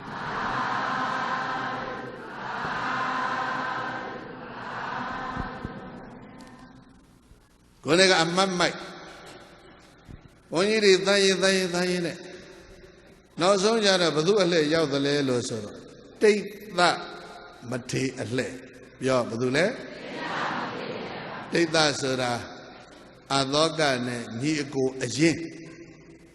စောစောပြောထားတဲ့ညီကိုအလုံး100ယောက်မှာ2ယောက်သည်နော်အဲ့ဒီညီကိုအရင်1ယောက်ကအသောကရဲ့လုတ်ပုံတွေကိုစိတ်ပြက်လို့သူကဘုန်းကြီးဝင်သူညီတော်အသောကရဲ့လုတ်ပုံသူ့အကိုကြီးအသောကလုတ်ပုံတွေကိုစိတ်ပြက်လွန်းလို့သူကသင်္ကန်းဝင့်နေတာအဲ့တော့ဥပုပ်ပြုမပြုဘူးဆိုတဲ့ထဲမှာသူပါလာတပြေးတပြေးနဲ့တိုင်းရင်နဲ့အဲ့ဒီအသောကရဲ့ညီတော်တိတ်သမင်းသားကဝက်ထားတဲ့ယဟန်တော်ရဲ့အလှဲ့လေးရောက်တော့ဟာမင်းသားကြီးပဲအသောကရဲ့ပါလဲညီတော်ပဲဆိုတော့အဲ့ဒီကြတော့အဲ့ဒီကောင်မခုတ်ရဲတော့ဒီပြင်ကိုတော်ဒီကြတော့ဘယင်နဲ့ဝေးတဲ့ကိုတော်ဒီကြတော့ခုတ်လိုက်တဲ့ပြင်းရင်လက်ကတဲသွက်အသောကရဲ့ညီတော်ဟိလဲဆိုတော့ तू မလုပ်ရဲတော့အဲ့ဒီကြတော့မှဘယင်ပြန်မေးတယ်တဲ့လုတ်ပုံကအများကြီးလွန်ပြီးမှတတ်ပြီးမှဘယင်ပြန်မေးတယ်မင်းတရားရဲ့ညီတော်လှည့်ရောက်နေပါပြီကျုပ်ဘယ်လိုဆက်လုပ်ရမလဲဟာမင်းပါတွေလုံးနေလေဘယင်ကလည်းအဲ့ဒီကြမှာမေးတယ်ဖြစ်ပေါ်မင်းပါတွေလုံးဥပမာမပြုတဲ့ဘုန်းကြီးတွေကျုပ်သတ်နေတာဟာအလွန်ကြီးလေးတဲ့အကုသိုလ်ကြီးလွန်ကျိုးမိပြီဘယ်သူလဲဟာယထာပရိသတ်ကြီးပါတယ်လေအများကြီးသတ်ပြီးတော့ရထားပေါ့ဟုတ်လားအဲ့ကြပဲရခိုင်းတာနော်အကုန်လုံးလှုပ်ပြီးသွားအဲ့လိုဖြစ်တာအဲ့ဒါကြောင့်မို့လို့အာသောကနောက်ဆုံးဘာနဲ့အဆုံးသတ်တယ်မှသောကနဲ့အဆုံးသတ်နော်ဒေနေဝဒေဟပန္တိနာပုံညာမိခယမာဂတိမရဏမုခောသောပိအသောကောသောကမာဂတောသာရဝနှလုံးပျော်ပြောင်းသူတော်ကောင်းပေါင်းတို့သက္ကလမေရဏိဗုဒ္ဓဝါဇဗောရိပါမှာရှိတဲ့မြေကြီးတစ်ခုလုံးအကုန်လုံးအုပ်စိုးခံစားဆန်းစားပြီးတော့မှမင်းပေါင်း8000လေးတော့သတ်ပြီးတော့ဘယင်ဖြစ်လာတဲ့ဒီဘယင်သည်ဇဗောရိပါတစ်ခုလုံးမှာတမင်းတည်းမို့လို့ဘာခေါ်လဲဧကရေနော်ကျောင်းကဘယ်လောက်ဆောက်လိုက်ဒါလောက်လှုပ်ထားတာဒီကြည်များကြည်မလားလို့ဆောက်လေသလားလို့စဉ်းစားเสียရတော့ရှိတယ်နော်သူလှုပ်ထားခဲ့တဲ့ကိစ္စတွေကြည်များကြည်မလားလို့ကျောင်းတွေလည်းဆောက်လိုက်တာပဲဘုရားတွေလည်းတည်ပလိုက်တာပဲအိုးဇဗောရိပါမှာအာသောကတည်တဲ့ဘုရားမှာကင်းတော့ဘုရားဟာမရှိသလောက်ဘုန်းကြီးတွေဗမာပြည်တော်သူဘုရားတွေ များကြီးရောက်ဒါပေမဲ့ရှိသေးတယ်သူရဲ့ဘုံကံကလည်းခုနကပြားရည်လှူတော့ကဘယ်လိုလှူထားတပိတ်ကိုရှံမောက်ပြီးတော့အောက်စီးကြမောက်တဲ့အောင်လှူလိုက်တဲ့အတွက်ကြောင့်ကောင်းငင်မှာသူအာနဇက်သည်တယူဇနာတက်ရောက်အောက်စီးကြတော့လှူလိုက်တဲ့အတွက်ကြောင့်မြေကြီးထဲမှာတယူဇနာအာနဇက်တက်တယ်အလှဒါနရဲ့အကျိုးကျေးဇူးဒါမဲ့အလှကဘာအလှလဲပြားရည်အလှဆိုတော့တော်တော်ချိုးမြိန်နေပေါ့နော်မတဝမညတိပါလောယာဝပပံနပိစတိယထာသပိစတိပါပံဘာလောဒုက္ခံနိကိစတိယာဝခြင်းမြတ်လောသောကာလဘာလောလူမိုက်သည်မတဝမညတိပါလောယာဝယတကံကာလခြင်းမြတ်သောကာလပတ်လုံးဘာလီနာလူမိုက်သည်ကတံပြုတတ်တဲ့ပါပကံမယုံမှတဲ့မကောင်းမှုတွေကနပိစတိအကျိုးမပေးသေးဘူးဆိုရင်တာဝတတကံထိုမြတ်သောကာလပတ်လုံးသောဘာလောထိုလူမိုက်ဟာအတနောကမ္မတို့သူပြုခဲ့တဲ့အဲ့ဒီအမှုတွေကိုမတူဝမညတိပြန်လို့ပဲသူ့မှာချိုးနေလေအောင်မယ်လူမိုက်တွေတဲ့လှုပ်ထားတဲ့မကောင်းမှုတွေဟာအကျိုးမပေးသေးဘူးဆိုရင်တော့ဘာဖြစ်လဲပြားရည်လိုခြုံနေအောင်ပါပဲအသောကမင်းတရားရဲ့ကောင်းမှုတွေဟာနော်တခြားကောင်းမှုတွေရှိခြင်းလည်းရှိမယ်သို့တော်အထက်ကရာကထုတ်ပြတာကတော့ဘာလှူတဲ့ကောင်းမှုလဲဒီလောက်အာနဇက်သက်တဲ့နော်အာနာရှင်ဘယင်ဖြစ်ရတာကဘာကောင်းမှုလဲ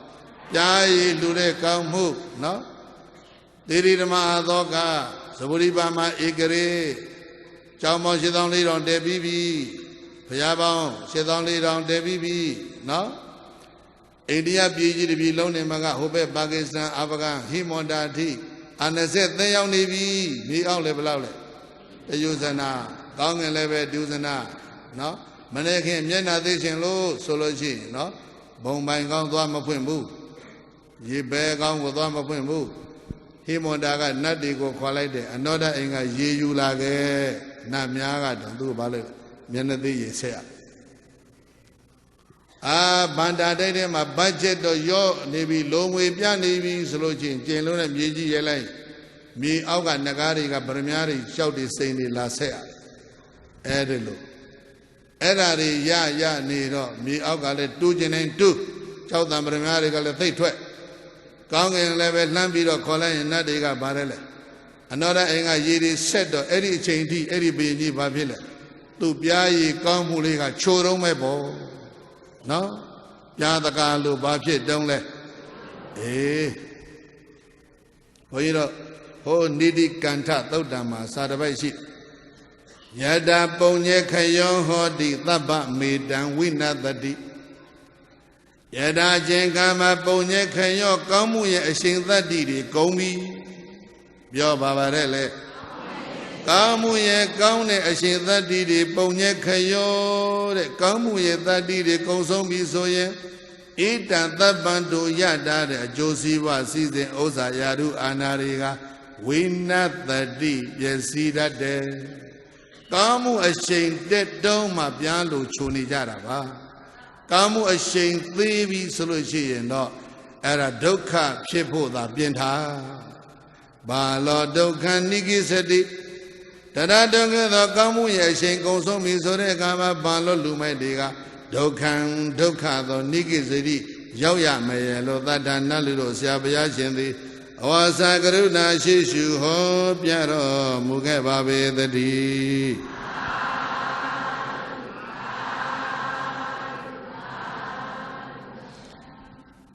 သီရိဓမ္မာဆိုတာတွေကစာရေးတဲ့ပုဂ္ဂိုလ်တွေခေါ်ကြတာကြံပြတဲ့ပုဂ္ဂိုလ်တွေကဂုံပြုတ်ပြီးတော့ထည့်ရေးကြတာဘာကြောင့်လဲသူ့ဘဝကိုသူ့စိတ်ထားကိုသူ့ဟာသူပြောင်းလိုက်တဲ့အချိန်ကြတော့လည်းပဲတကယ်ဓမ္မရာဇာပါပဲအဲဒါကြောင့်အိန္ဒိယပြည်ကြီးမှာပရိသတ်ကြီးနဲ့ဆိုင်နာသိတာလေးရွေးပြောရလို့ရှိရင်ကိုယ်တိုင်ကိုယ်ဌာနသာသနာပြုလွတ်ဆိုတာသူ့လက်ထက်မဟုတ်လားဘုန်းကြီးတို့ပြည်တော်စုမြန်မာနိုင်ငံတော်ကထေရဝါဒဗုဒ္ဓသာသနာကိုပထမဆုံးရတာဟာသူလွတ်လိုက်တဲ့ missionary အဖွဲ့ပထုံကိုဆင်းတာ အရှင်သောနာနဲ့အရှင်ဥဒ္ဒရအဲ့ဒီကထေရဝါဒသာသနာကပကံရောက်အရှင်အရဟံသေသွားပကံကထေရဝါဒကဒီကနေ့ဘာဖြစ်လဲတပြည်လုံးပြတ်အဲ့ဒါကြောင့်ထေရဝါဒဓမ္မနဲ့ပတ်သက်ရင်ဘုန်းကြီးတို့ကျေးဇူးတင်ရမှာက1အနောထာမင်း2ကတော့အဲ့ဒီဓမ္မသောကအဲ့တော့သာသနာတော်ရဲ့ကျေးဇူးရှင်ဆိုပြီးတော့ကိုယ်တိုင်ကိုယ်ဌာနကိုယ်တိုင်ပြည်လုံးကဘုရားဘာသာကိုယ်အုပ်စုလုံးကကျေးဇူးတွေတင်လွန်းလို့ဆိုပြီးတော့သီရိကိုပေးလိုက်တာအဲ့ဒါနဲ့သီရိကသူကအလိုလိုဒီလိုရသွားတာဒါပြန်သူ့ရဲ့ background ကတော့ပြောပြီးပြီဂျိန်းကနေပြီးတော့ရက်ဆက်ကြမ်းကြုတ်တဲ့မင်းဘဝကနေဖြည်းဖြည်းတက်လာပြီးတော့လည်းအာသောကယုံကျောင်းတဲ့ကြီးဆောက်ပြီးမဲ့လို့ကျောင်းတဲ့ကဘုန်းကြီးတွေတတ်တဲ့အမူကြီးကသူ့အမိန့်နဲ့တတ်တယ်အဲ့ဒါတွေစိတ်နှလုံးမချမ်းမမြေ့ဖြည်းပြီးတော့နေရင်နဲ့တပြေးတပြေးအသက်တည်ကြီးလာတဲ့အခါကျတော့တပင်းစားကနေတိုင်းမှာသူဘလောက်လှူတယ်ပြောထားတသိန်းဘိုးလှူတယ်သူလည်းမိဖုရားတော်တော်များပုံပေါ်တယ်မိဖုရားဘလောက်များတယ်ဆိုတော့စာမှာတော့ရှားလို့မတွေ့သေးဘူးရှားအောင်မရှားတွေ့တခါပြန်ပြောအောင်မယ်ဟုတ်လားသာသမီတွေတော်များတော့ဘာဖြစ်လဲဆိုတော့အဖေကြီးတော့သက်ကြီးပြီဟေ့တော့ဘေကွယ်လွန်သွားလို့ရှိရင်တော့တို့တဲ့ဘာမှကြံမှာမဟုတ်ဘူးဘုန်းကြီးစားရတဲ့ကုန်လိုက်မယ်ဒီလိုကောင်တွေလည်းပါတယ်ဘာကြောင့်လဲဘုရင်ကြီးကမစားမီတသိန်းလှူတာအဲ့တော့ယောဂဆွဲအိယာမှာလဲလို့အာသကမင်းတရားသေရညောင်ဆောင်လဲလျောင်းတဲ့အချိန်ဟဲ့လှူကျင်တယ်ကွာပိုက်ဆံတသိန်းပြီဗန္ဒိုက်ကထုတ်ဆိုမရှိတော့ဘူးတဲ့ဗန္ဒာရေးဝန်ကြီးကပြောဘယ်ရောက်ကောင်းလဲဗန္ဒာငွေတွေသားတွေသမီးတွေအကုန်လုံးထုတ်ယူပြီးတော့ဝေယူသွားကြပြီဟာအဖေတောင်မသေးသေးဘူးသားတွေသမီးတွေကလည်းဘာဖြစ်အဖေပိုင်ပစ္စည်းကိုဝေယူယုံတယ်မဟုတ်ဘူးနိုင်ငံပိုင်ပစ္စည်းတွေကိုဗန္ဒိုက်ကထုတ်ပြီးတော့ဝေယူသွားကြတယ်ဗန္ဒိုက်တဲ့ရှိသေးလားမရှိတော့ဘူးဟာအဲ့ဒါဆိုရင်ငါကမလှူရရင်စားမဖြစ်ဘူးကွာလှူခြင်းသေးတယ်ပေးကြပါဦးဆိုတော့အတန်းရှိတဲ့ပြုစုစောင့်ရှောက်တဲ့ပုဂ္ဂိုလ်တွေကဘာပြောလဲဘင်းကြီးစားတဲ့ရွှေခွက်ကြီးရှိပါသေးတယ်ဘာလဲပိဋကတူအောင်ပြောလိုက်တယ်ရွှေခွက်ရောင်းပြီးတော့လှူပြစ်ဘုရင်ကြီးမြေခွက်နဲ့စားအာသောကရဲ့ဘဝဏီကုန်း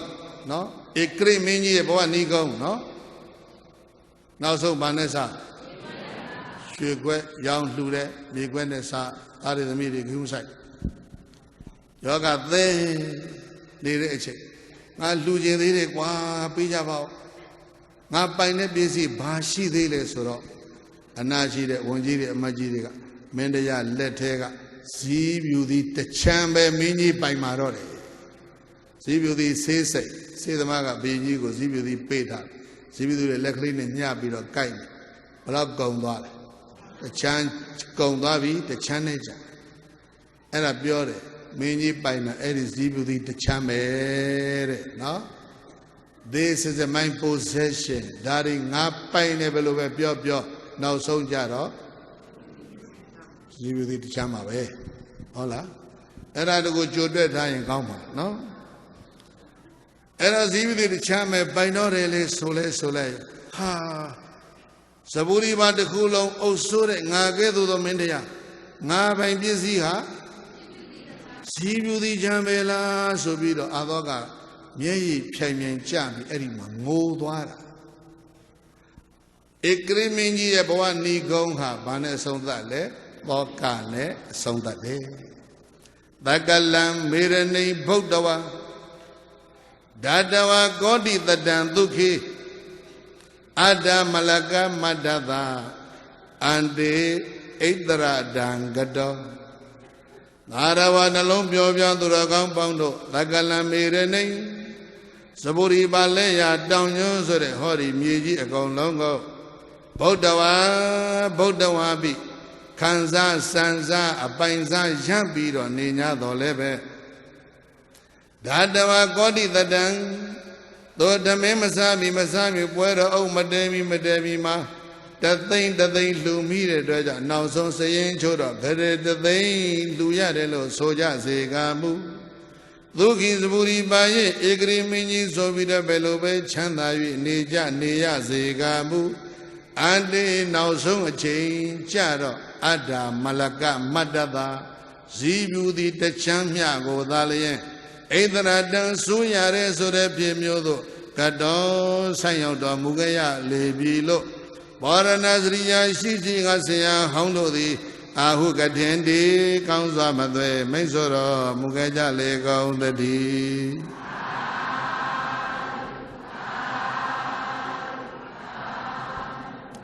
Denewa deha bandena punya mikaya magade marana mukho thobi adoko thoga amagado arawa nalong pyo pyo tu ro kaung paung do denewa deha bandena do leshi adhoka min so de khanda ko ko ya ta de di bawa ma pin lyan punya mikaya magade tu pyu de kaung mu ye a shian ni kong song de akha ma pritha Bari Kongwa Kamugo Nabain Que the Bainga alone chobing though Yayi do get a Kamu. Now the Guga Bayan Piet de Boama Bale John Sok Payate no Eric Kamu. You know Diniama Puido Donda Cheka. Do the low Gise Niraha Yayi Lude Kamu. Yayi Lude Kamu Te Gise Lu Sujin So John Bong Shedon Leader Ziri Bong Shedon Leader Tabi me John Shedon Leader Ziri Shedon Leader look at it Di Kamuga Dugo Makena Makena Below Sien Dwale Nelson Dulete Babecha Era Di John Lu Ziri Lu Payante John So Kamu de Dugo Makena Di Boy Young on Di Igre Memboy on Puletaga Yayi Lude a sing that di Makonde again to Menzi de Kanzalo Chumina Yayi a shake that di Kona who to Kadwabi the letter of Babajan Zibu the Vechane Denewa dea Banina Dokana Gune Sasavi than a Bonyami Kaya Magade Yayi San Ludane Kawi a shake that di Konsomi Sore Akama Marana Mukho the Min Kandwin Wayaya Mesoye Marana Mukho the Bong the Wa Yobi Sore Akajaro Adoko Bi Namina Amigaro Adokalo Belo Bebio Babimele Doga Magado Doga Yoyeboani Gon Chuya Sharelo Baranasiya Shishi Asia Hondo the Augadindi Kauswa Mathe Mesora Mugaja Lego the D.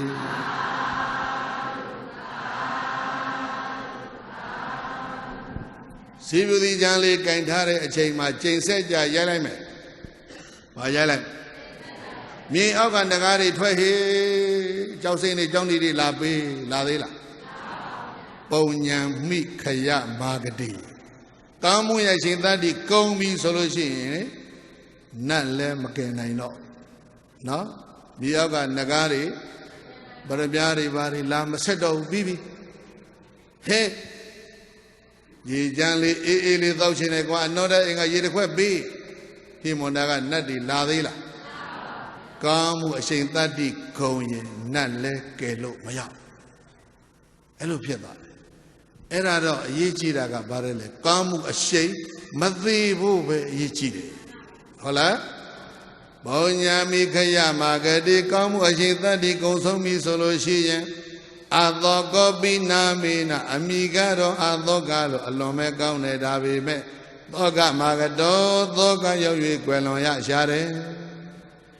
Ero Adoka the Doga Ne Quelone Solution Abidama the Voli Nene Domanada Widana Ma Doda King Yui Quelone Da Birma Bema Bagay Domanada Wirena Ma Doda King Yui Quelone Elo Domanada Wirena Doda Ne Quelone Putu Zempoguru Ha Nabi Chauta Myolensia Mishibu Preda No Oira Digni Harima Shili John Ojima Ya Hore, Shili Chang yet, no Awayama, Yang Chang yet, Searo, Ashen, or Dada Diri Bimada, Zajin Wada, စကြင်ကိုဘုန်းကြီးခဏခဏရောက်တယ်စကြင်တန်းကရွာတွေတော်တော်များများရောက်တယ်မွေ9ရွာဆိုလားဘာဆိုလားအဲ့ရှိတယ်နော်အဲ့ဒီမွေတွေကဘာမွေတွေလဲလို့လိုက်လိုက်တဲ့ခါကျတော့လက်ဆက်သစပကြီးအဲ့ဒီစပကြီးဘယ်ကလာတဲ့ကြီးအသောကဘေကြီးသေပြီးတော့မွေဖြစ်တာတဲ့ဒါကစကြင်သမိုင်းဟမ်အဲ့ဒါမယုံရင်တော့ဥဩဒါဒသာမေးကြည့်ကြနော်အသောကဘာဖြစ်လဲအဲ့ဒီစကြင်သမိုင်းကိုလက်ခံနိုင်ရင်အသောကဘာဖြစ်မွေဖြစ်တယ်တိရစ္ဆာန်နော်အဲ့တော့ကြီးတဲ့ကောင်းမှုကြီးတွေကတိရစ္ဆာန်ဘုံကနေလွတ်မြောက်အောင်သူ့ကိုတတ်နိုင်သေးလားမတတ်နိုင်တာဘာကြောင့်လဲသောကနဲ့လေကုံချုပ်ရင်ဘာကောင်းမှုမှမကယ်နိုင်ဘူးတဲ့အဲ့ဒါပါအသောကောသောကအမဂတောအသောကောစုရင်ချင်းကင်းနေဆိုတဲ့ရာဇာပိမင်းပင်ဖြစ်လင်ကစားသောကမဂတောသောကနဲ့ဏီကုံချုပ်တယ်ဆိုရင်ပဲလေးဘုံသာသွားပြီတော့ဒါပဲရှိတယ်နော်အဲ့ဒါဝိသုဒ္ဓိမေအထကထလာတဲ့တက္ကထဒေနေဝဒေဟပန္ဒေနပုံညာမိခယမဂတိမရဏမုခောသောပိအသောကောသောကအမဂတောဒီဘဝပြုထားတဲ့ကောင်းမှုတွေကလည်းသူ့ကိုမကယ်နိုင်ဘူးလွန်ခဲ့တဲ့ဘဝကပြုခဲ့တဲ့ကောင်းမှုတွေကလည်းဘာဖြစ်ပြီလဲအရှိန်သတ္တိကုန်ခဲ့ပြီအဲ့ဒါကြောင့်နတ်များကိုလည်းပဲသူအမိန့်ပေးလို့မရတော့နော်ရေအေးလေးတစ်ခွက်တောက်ချင်တယ်ဓာတ်တွေကအနောဒအိမ်ကလာပြီးတော့မဆက်တော့ဗန်တိုက်တဲ့ဘာမှမရှိဘူးမွဲနေပြီဘင်ခရစီဖြစ်နေပြီဗန်တိုက်တဲ့ကြောက်တံပရမတွေဖြည့်ပေးဟိဆိုလဲမြေအောက်ကငကားတွေကလာပေးသေးလားကဲမဲ့လူမရှိတော့ဘူးတဲ့ဒါကြောင့်သူ့ရဲ့ဏီကုံဟာဘာဖြစ်လဲသောကနဲ့ဏီကုံချုပ်ရတယ်တဲ့အသောကရဲ့ဘဝဏီကုံဒါကြောင့်ဧကရိမင်းကြီးရဲ့ဘဝဏီကုံဆိုတာသောကပဲဖြစ်ပါလေဟုတ်လားအဲ့ဒါဘယ်ကစသလဲဆိုရင်ခုနကပြောထားတယ်ယောအန္တတကုသလေနအတ္တစရိယဒုက္ခဝဟာဟာပိတိအတ္တတုံမေတောကပိအာရာမိကောယထာယောအကျဉ်သူသည်ဒုံမီရောပညာကင်းတဲ့ပညာမဲ့တဲ့အတွက်ကြောင့်အနတ္ထကုသလေနအကျိုးမဲ့လုပ်ငန်းတွေကိုကျွမ်းကျင်နိုင်နေမိတဲ့အတွက်ကြောင့်အထစရိယာကျိုးရှိတာကိုငါလုံးမဲ့လို့ဘယ်လိုပဲဆိုဆိုဒုက္ခဝါချမ်းသာဒုက္ခတွေကိုဆောင်ရွက်မဲ့လို့ဘယ်လိုပဲပြောပြောဒုံမီရောပညာမဲ့တဲ့ဒီလူမိုက်တွေကအတ္တကျိုးစီးပွားတွေကိုဟိတံကျိုးစီးပွားတွေကဒုက္ခချမ်းသာဒုက္ခတွေကိုဟာပေတိဆုတ်ယုတ်အောင်လုပ်နေကြတာပဲဥပမာပုံစံပါနဲ့ဒီလိုဆိုရင်အာရာမိကောကပိယထဥယင်ကိုထိမ့်သိမ့်စောင့်ရှောက်ပြီးတော့ရေလောင်းမှားတဲ့မြောက်တီနဲ့တူတယ်ရဲ့လို့သာထနတ်လူတို့ဆရာဘုရားရှင်ကိုရမြတ်သည်ဝေါဇံကရုဏာရှိရှုဟောပြတော်မူခဲ့ပါပေတည်း